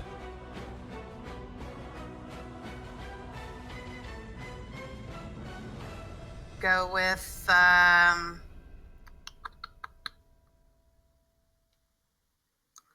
let's go with, I'm just gonna Ray of Frost again. Let's do it.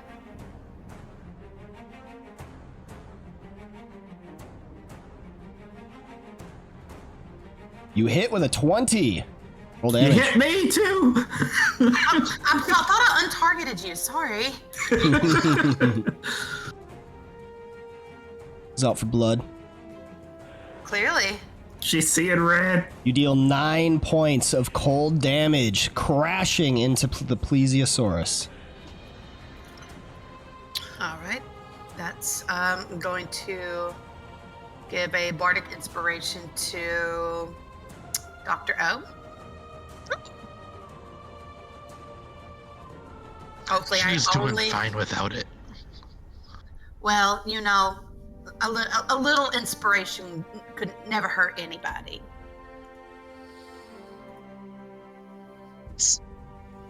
All right.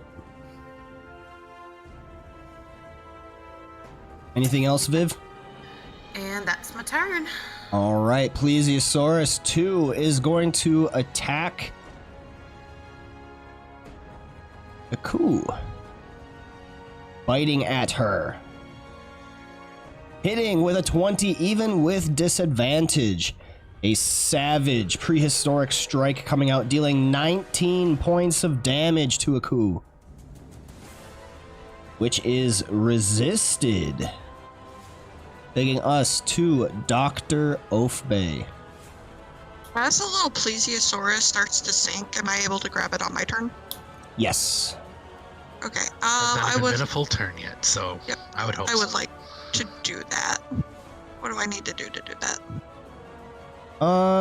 You would just reach out and grab it. Alright, I'm gonna reach out, grab it. I assume I can probably lift the weight. I don't know how much it actually weighs. And I just want to get You're it the up on a rock. strongest one in the party, so I just want to get it up on a rock. Okay. You definitely do. Alright. And then I want to send my Steel Defender to the Plesiosaurus, but I want it to take the safe path, not through the water. Okay. Got Alright, it. and that would be the end of my turn. All right. The Steel Defender is going to move 30 feet to get there. And then 10 feet, taking up the rest of its movement. It is going to stand on the rocks, attacking at the plesiosaurus, making a force-empowered rend. And that hits with a 27. The plesiosaurus is rent for 5 points of force damage. Nice. That takes us back to the top of the round with Mr. Bubbles. What do you got? I will jump 20 feet. Because I can jump 24 feet without a running start. With the then stab slippery Oh, rocks, no. I'm going to need you to make me a dexterity saving throw You bet. when you land. You got freaking water walking though. You're just running on the water, can't you? Are you water walking? Yeah. You have I've that? been carrying the Okay. wagon this whole time. See the ring. The only reason I jumped is because you said the water's been rough. No, that's fair. Just want to read. While wearing this ring, you can stand on and move across any liquid surface as if it was... Yeah, okay, so you wouldn't make that Okay. back. Okay, you're good. You land All just right. as if it were ground. Yeah, I only jumped instead of running because of the rough water.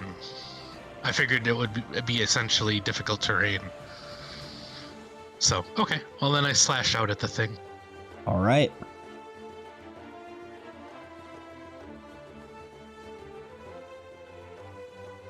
Ugh. You miss with an 11. The second strike, Oh my however, gosh. hits on a 21, dealing 5 points of slashing Snake damage. eyes. All right, I'm done. All right, knocked. You're up. What do you got? I think I'm going to use my. I think I'm going to total dead on this guy. Okay.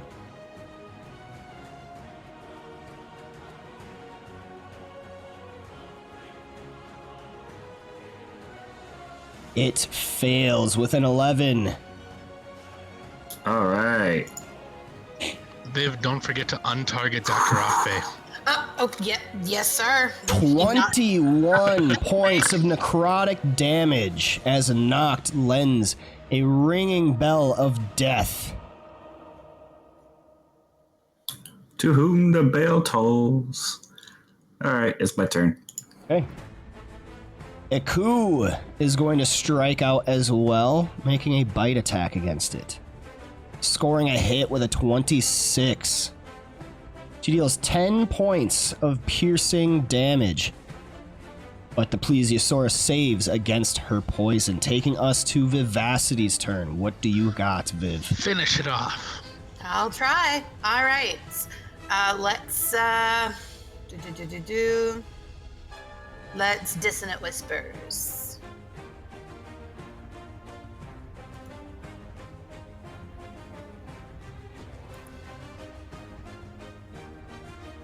It succeeds with a 16. Damn. All right. Well, that's it for me. Well, that is Dissonant Whispers.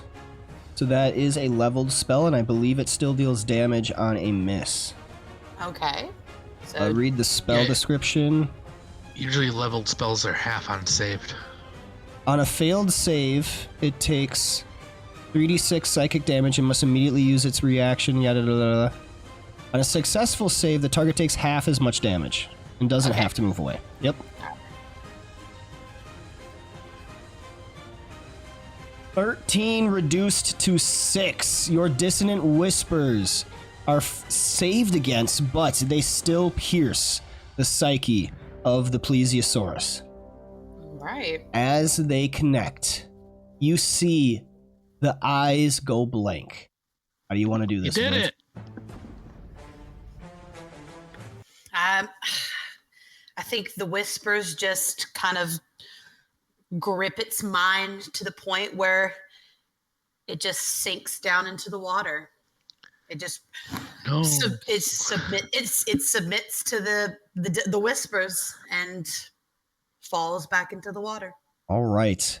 A watery grave. Like a snake charmer, Vivacity sends her dissonant whispers cascading across the gap as they slam into the plesiosaurus. It's stunned, eyes rolling in the back of its head as it begins to sway back and forth, slowly dipping down beneath the choppy waves. Congratulations. Can I You grab have, it? But Yep. then it's Dr. Offbay's turn right after. You So I'm have, like, but she can scoop it up. Right, it is drifting slowly into the water. So if Dr. O has the time and the action, she could potentially grab it, but it's absolutely. up to her. Okay, good. Okay, good. All right. I'm like, no, don't send it into the water, Viv. You have defeated the plesiosaurs and are awarded 900 experience points across those present. Let's go. Woo! Level up. No. Not quite. And there are now plesiosauruses that you may harvest. Yes. These are beasts, so these will pretty much be giving rations. All right, I'm down for that. All right. All right. I won't do an appraisal check then. I'll just roll. Is it nature? Yes. Oh no, it's harvester kit, so it doesn't matter. Oh, I should. I'm not even gonna do advantage. Harvester kit. 25. And 8.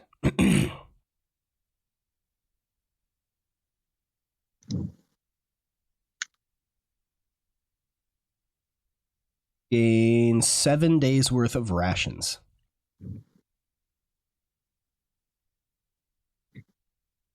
Okay. Right. And let's go back to traveling on the river. Rolling. Rolling. Rolling on the river. We were... He's coming for the pirates, ready to ignite. All right, and then you stop for 1 hour until we continue on our second travel leg. Everybody, please roll your checks for travel once again.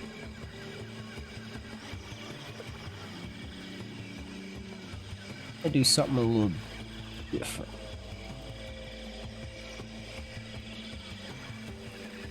Should I roll a d20 for d20's sake, or Yes. we go with that? All right. Woo! Yeah. Parkour, parkour, parkour, parkour.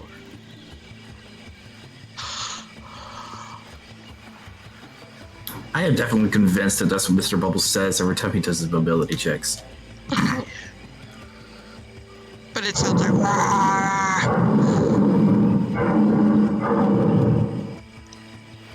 I can almost make out the parkour.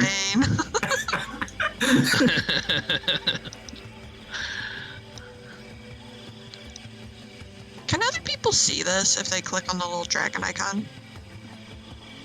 They should. The I think so. note- Are you able to open up the note? No. Might have to make it... I can't figure out how to make them public anymore.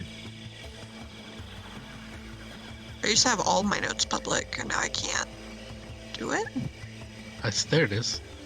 I just made it public. I wonder if I gotta do... Yeah, this new skin kind of changed some of the buttons around, so I gotta relearn where those are. All right, on the travel sheet, are you guys able to move these tokens? Yeah. You are? Okay, Yep. good.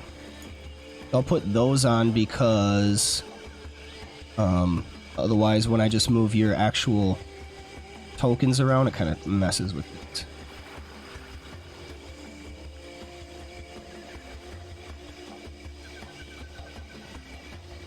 And cool.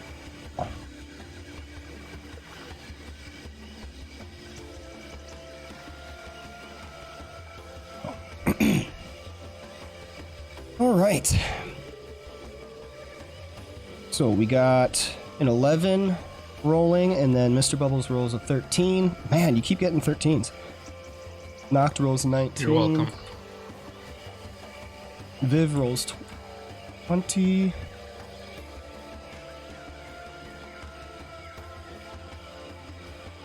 Aku rolls 10.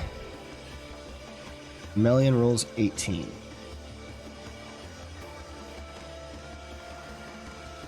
All right, you travel 26 miles on the second leg, stopping at 6 o'clock p.m. So you have all the way until 11. Oh, so we have 5 hours? Yep. Nice. I'm gonna work on my athletics legs More proficiency. mobile. Start bench pressing more logs. I'm gonna read. I can't log anything anymore, which kind of sucks. So I've been Why making not? and re-deleting. It won't let me put time on anything. On the downtime? Click the little pencil like the brown pencil, the second from the right. It's There's the red one, and then there's a brown one where there's like a sideways. I thought that was like a little pencil, yeah. Might be.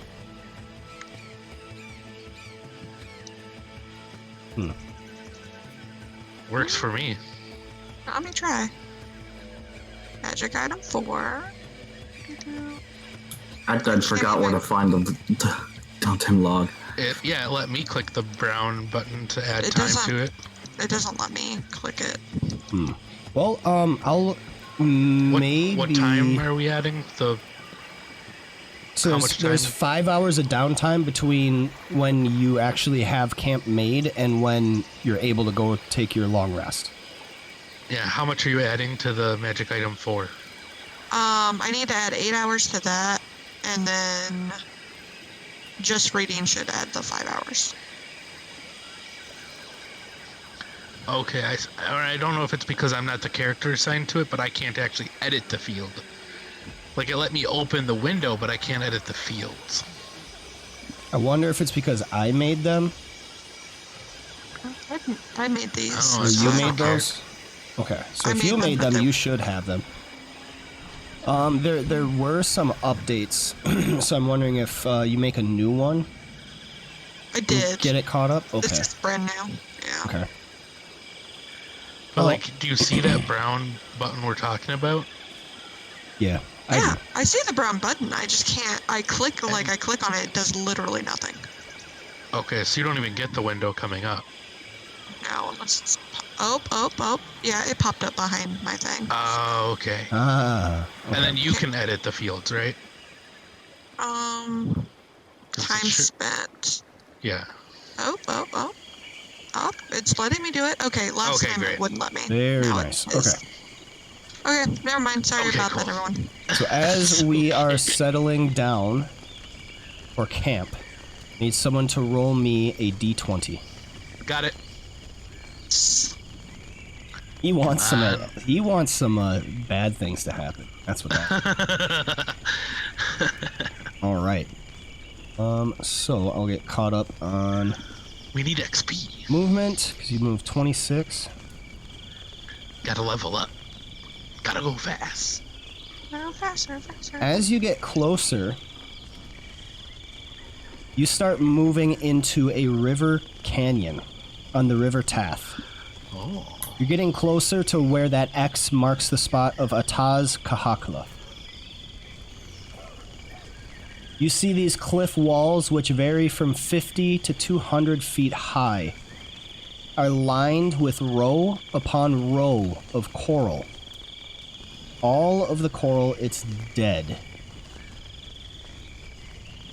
but retains its rainbow colors. You see up ahead, there's an area that looks beautifuler than the rest. Yes, I did say beautiful. Sounds Turns like Mr. into a Bubbles. breathtaking pseudo-underwater seascape. Mixed in among the corals are intact skeletons of plesiosaurs, giant sharks, and other sea creatures. I feel like that might take from the beauty. Here is a little image. Looks black. It's beautiful.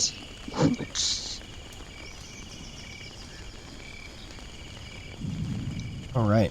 Settling down for camp alongside the river. Nothing disturbs your rest.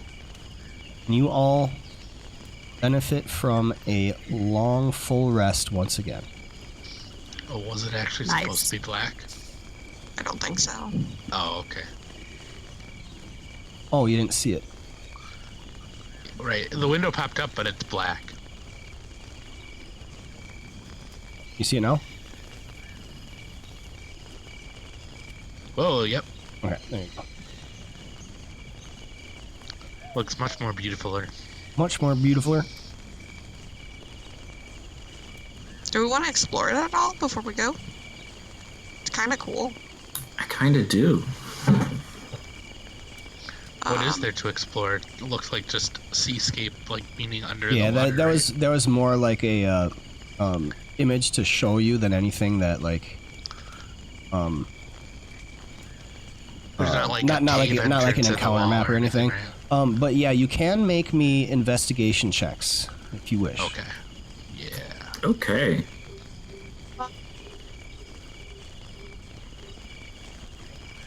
I think I have the little manta ray cloak as an infusion I can take. So I can't Aw, find my yeah. infusions. Something I have a positive to.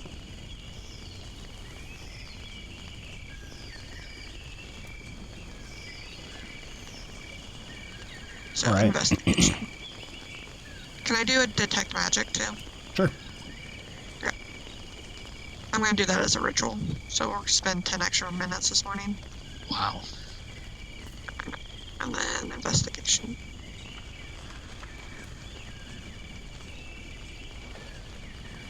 I don't still have my bardic inspiration, do I? No, No. I'd have been long gone. Okay. Sad face. Wasn't that from yesterday? I tried. That was from yesterday, right? In game, yes. Okay, yeah.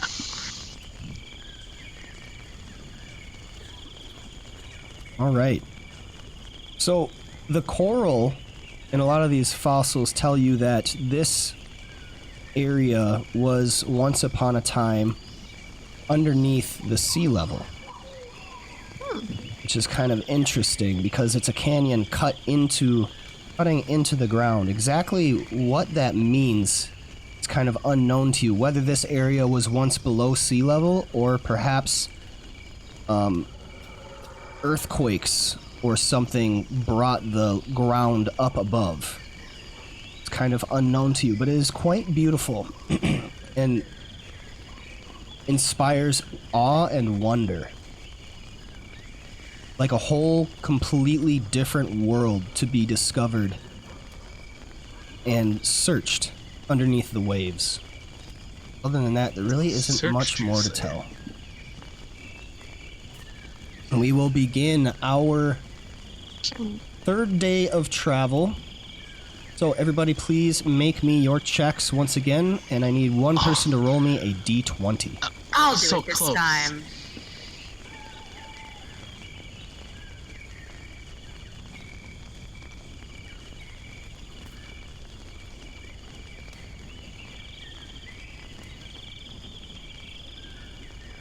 Alright, we roll a 15. Mr. B rolls a 7. Ugh. Viv rolls a 27.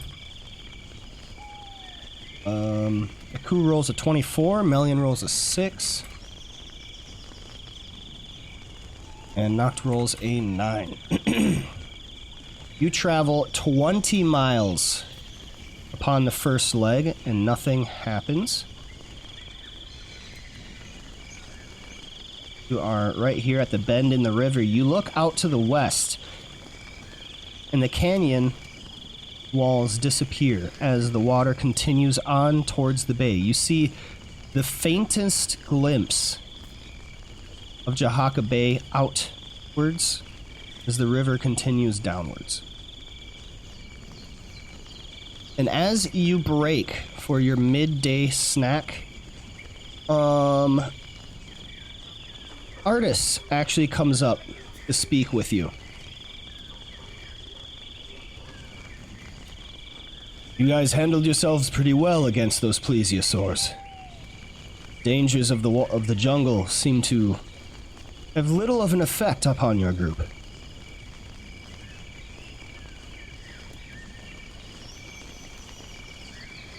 I don't think we got hit at all.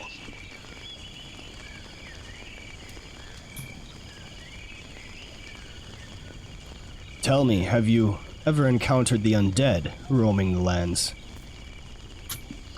We have. Yes. Tell him we have. Yeah, we also handled a hag and Mabala. And the red wizard who was commanding the undead. That was not here.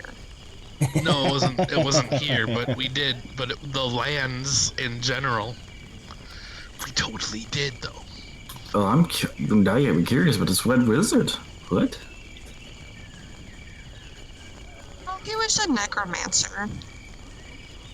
I mean, I learned a lot if from it's him. Mr. Bubbles talking, then it's talking telepathically to Dr. Offbane. But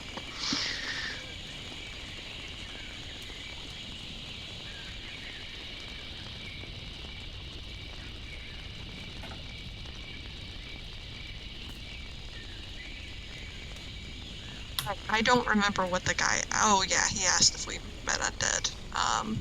Yeah, we've fought a fair share of undead, and also a hag and Mabala.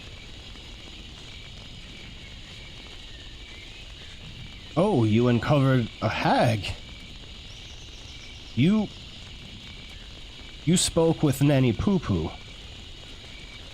spoke. Spoke is a word for it, but Nanny Poo Poo no longer lives in this world. The surprise on his face is quite striking. You killed Nanny Poo-Poo. That's correct.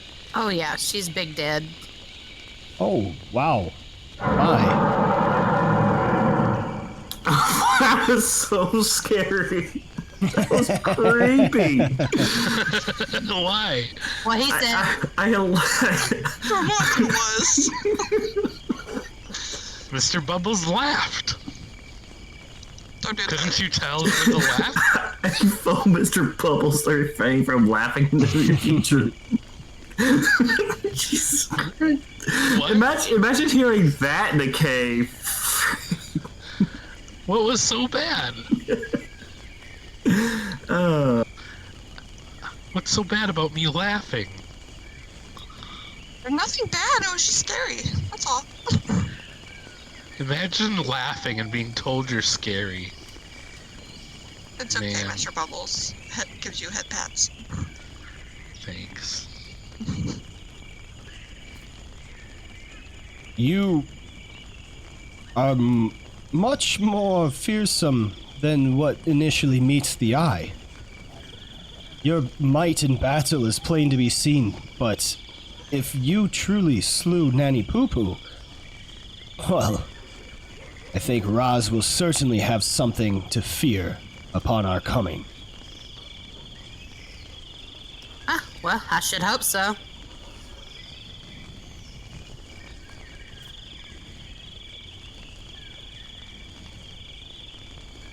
Yeah, Mr. Bubbles can really take on anything. And she, pats his head again. Ah, yes, that is something. A metal man. And Never I make the seen success anything. baby fist pump. I've never seen anything of its like. You employ powerful magics. I made him myself. I don't remember how. Viv sort of is keeping her eyes on Artis. She noticed something a little. She noticed that he's acting a little funny ever since the topic of a red wizard was brought up. She narrows her eyes at him just a little bit, just slightly, keeping her eyes trained on him a little longer than she probably should.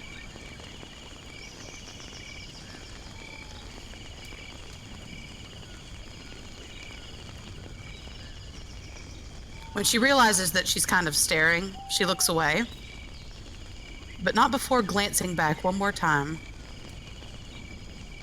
She's suspicious. He definitely seems uncomfortable. Like having a really difficult time navigating this conversation that he seems to regret starting.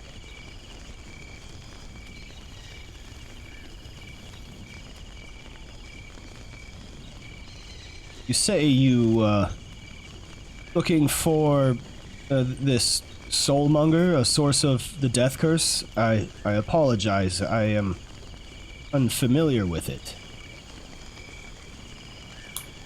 That's quite alright. Apparently some kind of curse that keeps people from coming back from being revived. And it makes people sick, and we're trying to stop it. Simple as that. Yeah, people who are once revived are getting ill. Oh, that is quite worrisome.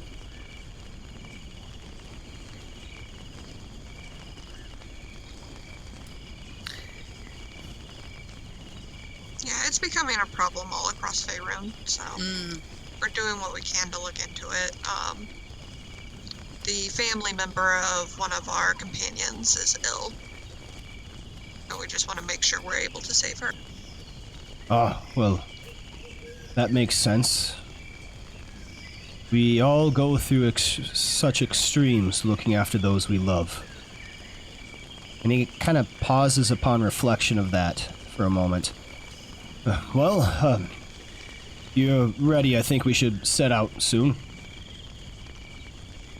Very awkwardly kind of breaks up the conversation, goes back to Dragonbait as he kind of makes a show of like making sure he has all of his stuff in order and everything, getting ready to start traveling once again. Do any of you want to do anything, or are you ready to move forth again? Yeah, let's move it forward. Okay. Let's keep going. Everyone, roll me your second checks for the day. Oh my gosh. It's my D20 Oh, time. Mr. Bubbles. Yeah, an 18, baby. Yeah, good rolling. You see, the Wagon Fortress did it. Yes.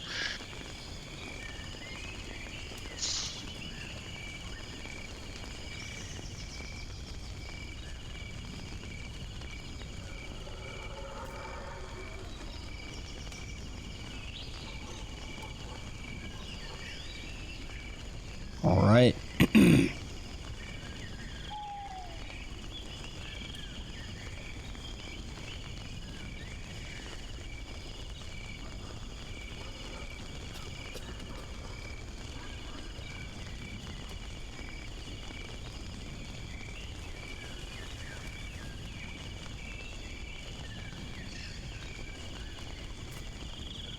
Traveling on the river.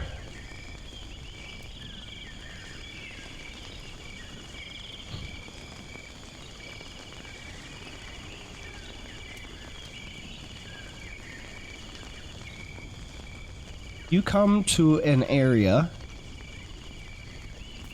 where Viv, keeping an eye out, hears the signs of trouble up ahead. There is a group of tribal warriors moving nearby. What do you do, Viv?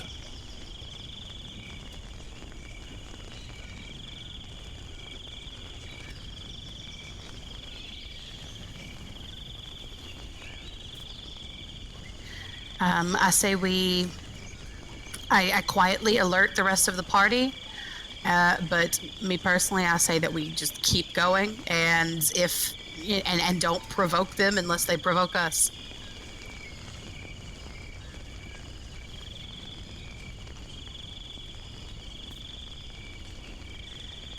Right? Hearing that, I'd like to, Noctis going to cast invisibility on himself and fly up. Kind of gonna cast invisibility on the wagon. That's stuff.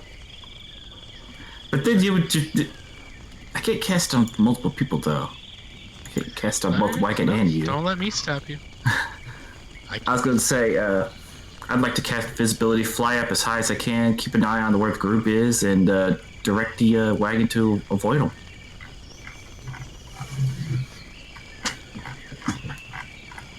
How are you directing us? By flying down occasionally and giving some verbal warnings. I was like, do you have telepathy? Like that's neat. All right. Noct is going to cast invisibility upon himself.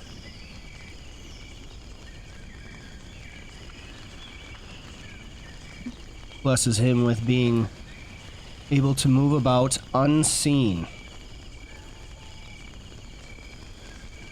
Wait, does he do that for everyone or just himself? Just himself. He can only cast it on himself. Oh, okay. Alright, so once again, we're going to be on this map. Can I use darkness to kind of obscure us from their vision? Sure. I mean, they'll see the darkness, but they won't see you. Yeah, it would be a giant orb of darkness, but sure. Well, who wants to walk into that? So, Mr. Bubbles won't be able to see it. I'm not saying put darkness in front of us. I'm saying darkness like on our flank so that they can't see us. Just not getting in our way, but in their way.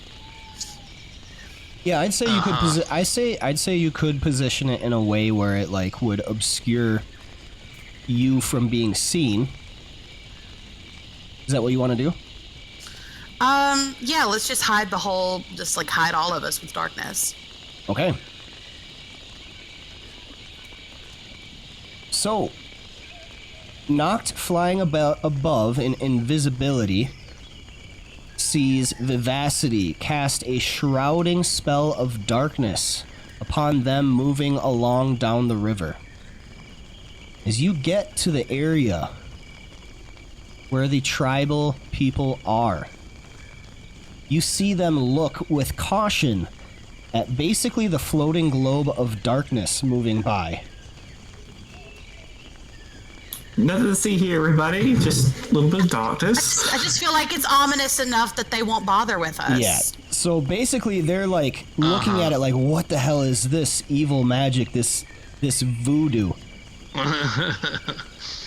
The tribal warriors throw spears at it, and you hear them splash down into the water as they throw their spears.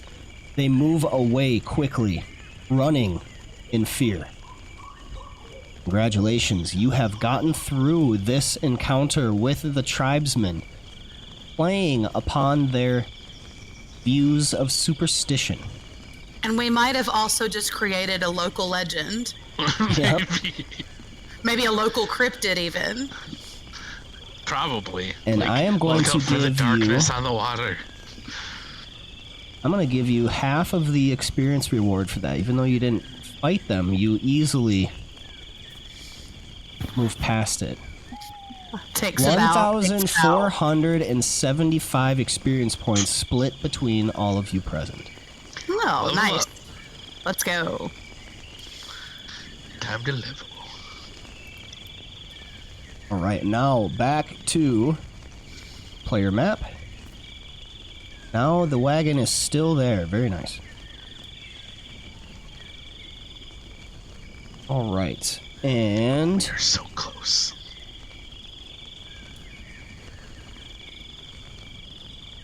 Okay, so you travel 22 miles for a total of 42 miles on the day.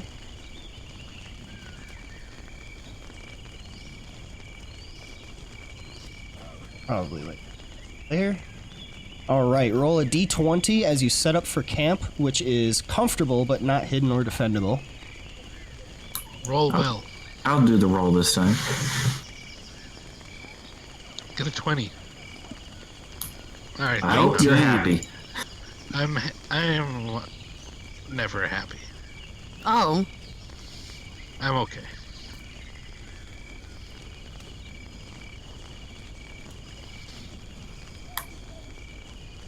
Yeah, look at all those rolls. Okay.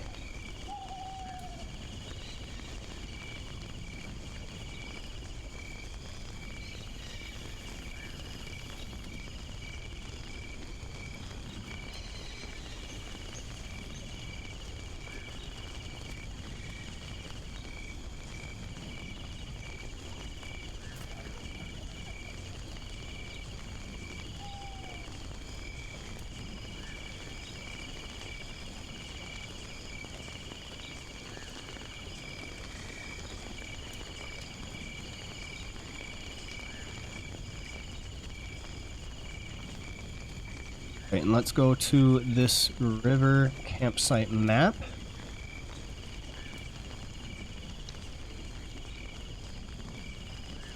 You settle in. Everybody go ahead and position yourselves how you want. Oops. Alright, let's move the fortress again. That's exactly what I didn't want to do.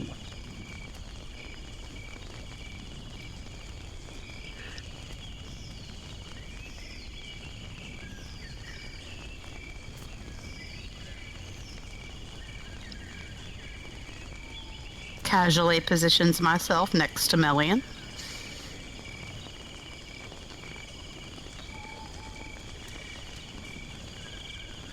Sits and reads, enjoying the nighttime air.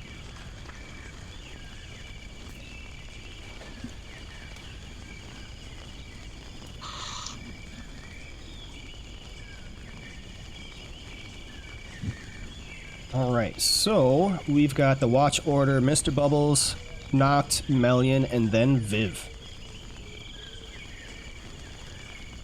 Once we get to Viv's turn, 7 hours into the rest. 7 hours. Yep. You're killing me. Viv,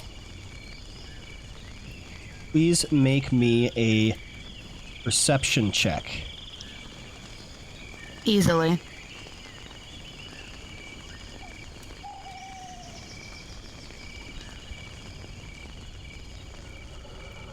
Well, I was cocky, but still not bad. You hear the sounds of movement in the jungle nearby. Steps moving through the forest. They don't seem to appear to be trying to mask their movement, however. Now, I would have a tiny hut up, right? Yes. Oh, and Okay. my long rest is over already. So, I'm okay with just kind of alerting the rest of the party, but also staying put because we have the hut. Do you have the hut opaque? Yes. Okay. Always, right? Yes, always. You look out in the direction of the steps to see 2 jungle elves. As they slowly approach, hands outstretched in a sign of non-aggression. One of them moves forward. Please, be you friendly, allow us to enter your camp. We wish to share information if it be of use to you.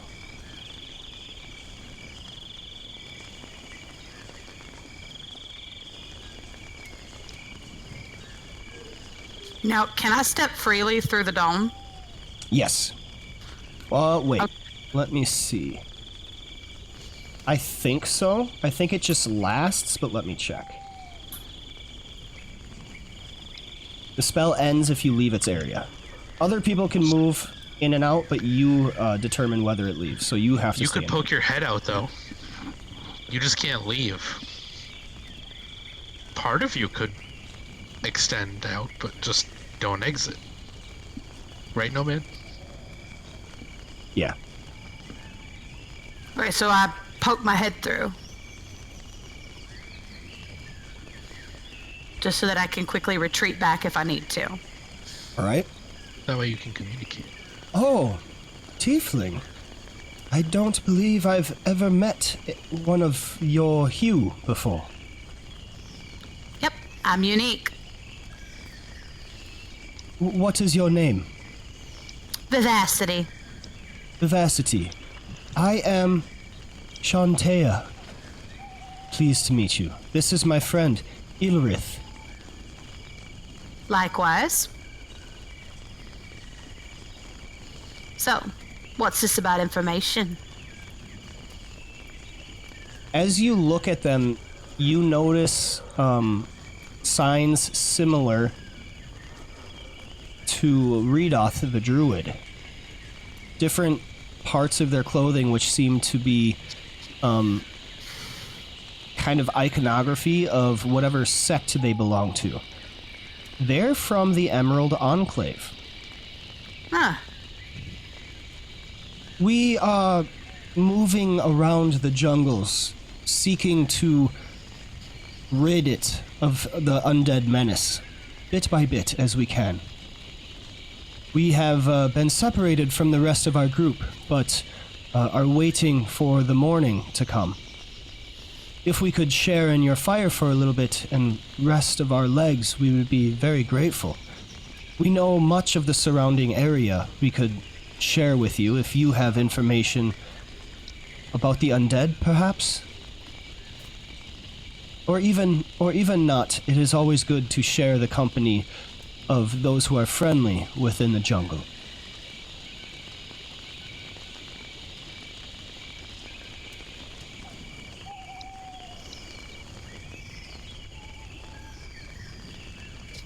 So Viv is familiar with the Emerald Enclave? You know what the Emerald Enclave is? Mm-hmm. And you remember dealing with Redoth? Basically the Emerald Enclave is all about balance with nature. Not eradicating civilization, but balancing nature with civilization. Like their belief is that these big metropolis cities shouldn't exist because it gets things out of balance with nature, but they're fine with like communities nearby, like villages and everything. Now, Melian is also a follower of Sylvanas, so would she have some insight into whether or not we could trust these people? Oh, definitely. Okay, so what would Melian allow them in the? Because I would defer to her. Yeah, would Melian would probably be overjoyed to have Emerald Enclave within.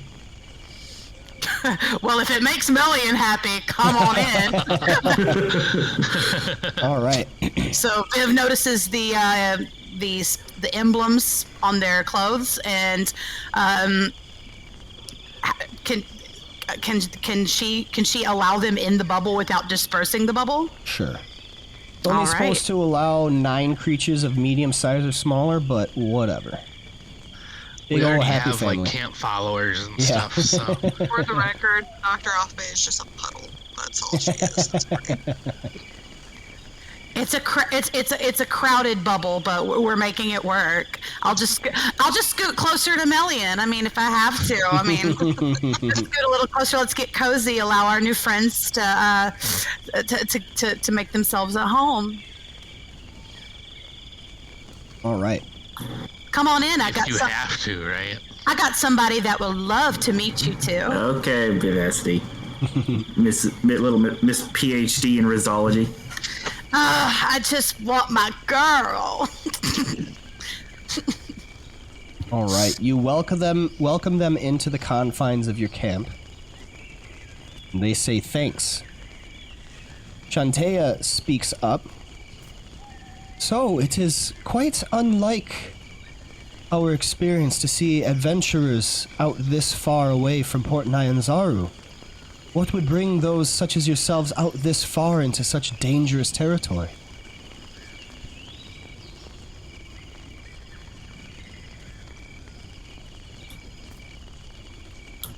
Check curiosity, are we all awake at this point? Viv didn't wake the any of you puddle. up. Okay. I would as I come back into the bubble. I'd get Melian up. I'd get, and it would just probably just kind of be a domino effect of everybody waking up at that point. No. I mean, if Mr. Bubbles wants to stay asleep, Mr. Bubbles can stay asleep. But I'm never asleep. okay, if Mr. Bubbles wants to do whatever, then he can do whatever. Fine. But I know I would at least wake Melian up for sure. Leave my puddle alone.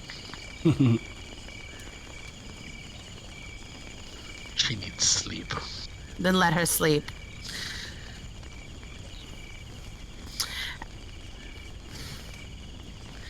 So we're seeking the cause of the death curse and a way to stop it. And for that reason, we are heading to the lost city of... What was it again?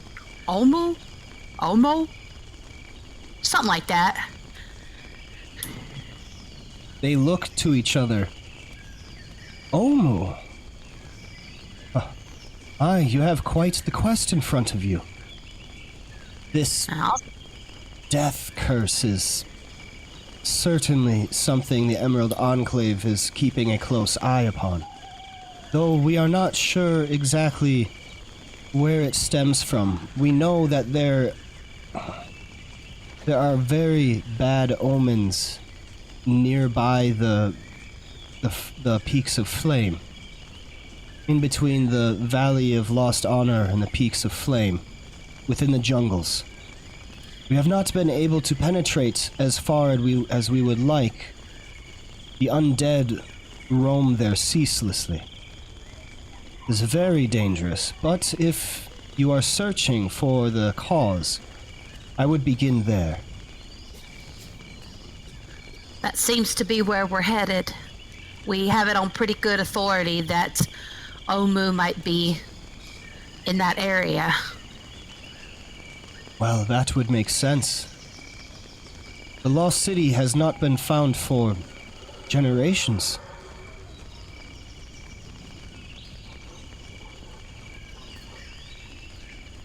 Well, it's got to be found someday. Might as well be us. Well, have you encountered any of the undead as yet in your travels?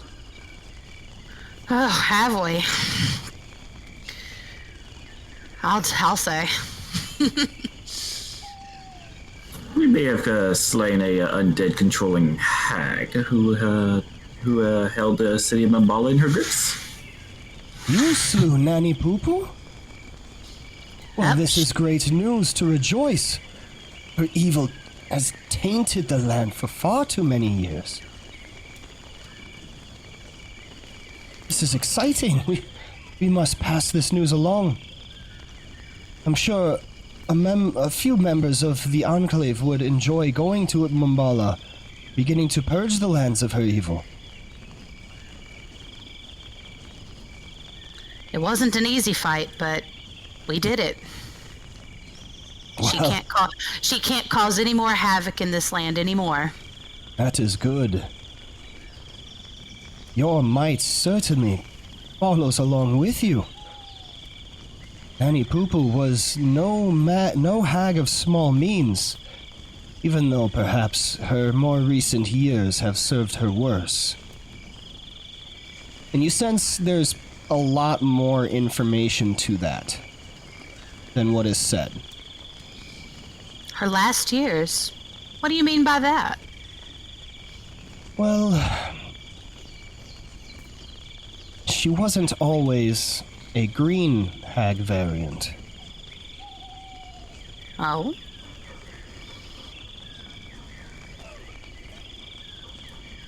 Nanny What was- Poo-Poo actually came from Omu, as we understand. Oh. She was part of a... what do they call them? A coven? Oh. Since Ubtao had left Omu, they began worshipping the 9 trickster gods. We heard tales of a coven having moved in nearby Omu. And though they knew the location, of course, they aided in keeping it protected and away from prying eyes.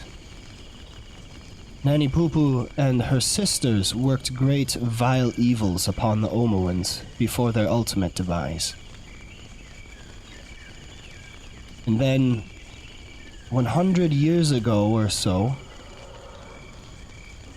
she was cast out. We know not why.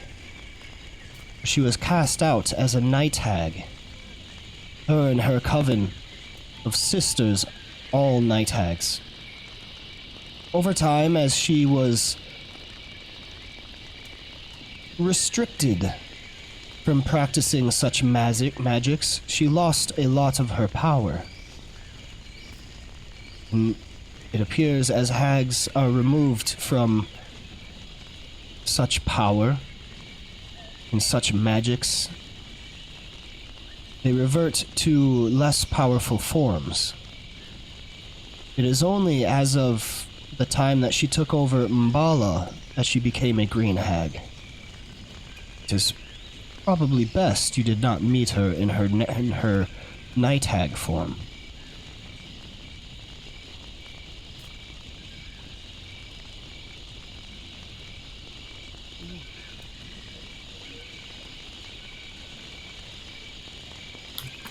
Do you know if her sisters still reside within the city of Omu, or if they might have spread out just as she did?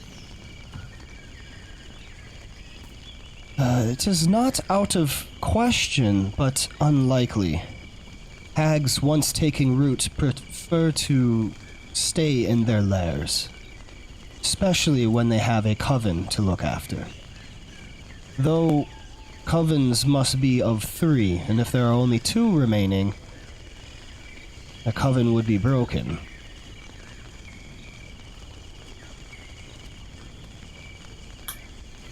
So whether they're no longer a coven, or they found a replacement.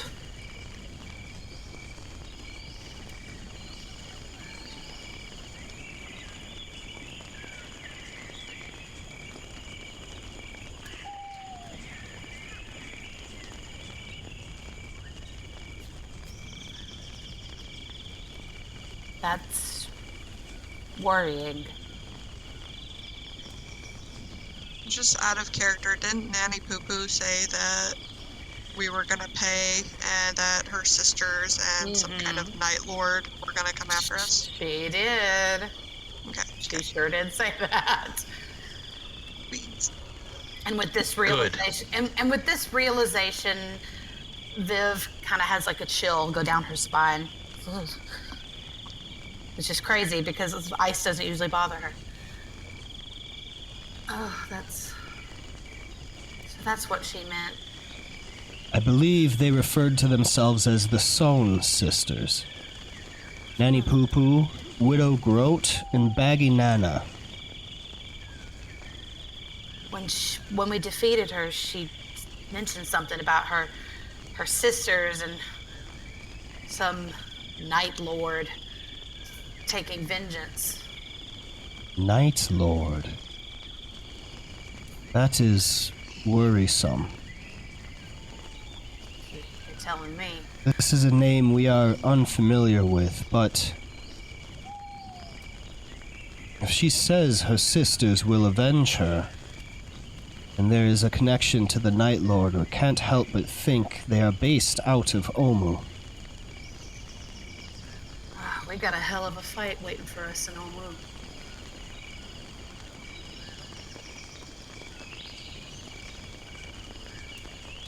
Genocide.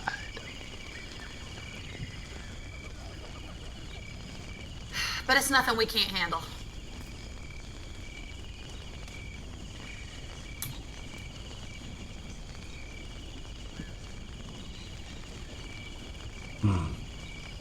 We must hope so. I thank you greatly for this information. We will definitely have to bring it up to the Emerald Enclave. Now, if you have any questions for us, we would greatly love to answer them. If there's anything we can provide of aid to your cause.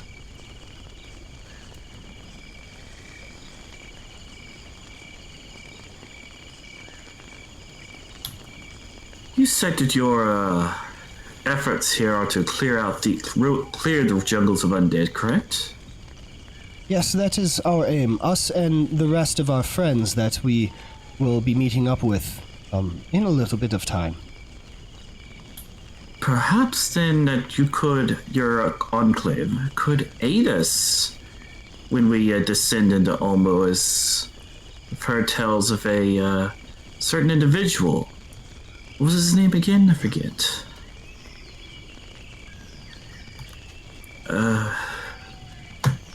I legit don't remember what his name was. I forgot. Raz in the sea? Yes. Raz the Sea, who is, if I recall, has been much of the cause for the undead plague to scourge these jungles, resides there as well. If you could provide perhaps some magical aid or even some reinforcement as we descend, that'd be greatly appreciated. They exchange a look between themselves again. Before Shantea replies, yes. Raz Nasi is to blame for the undead roaming these lands. An unholy blight upon the natural wonder of Chult. If it is as you say, then we have no choice but to provide aid. Should you find Omu, call upon the Emerald Enclave and rest assured that we will provide whatever we can in that moment.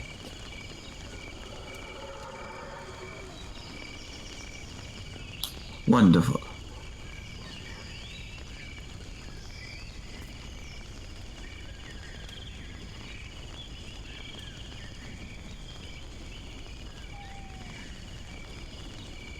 All right, any other questions you guys want to ask?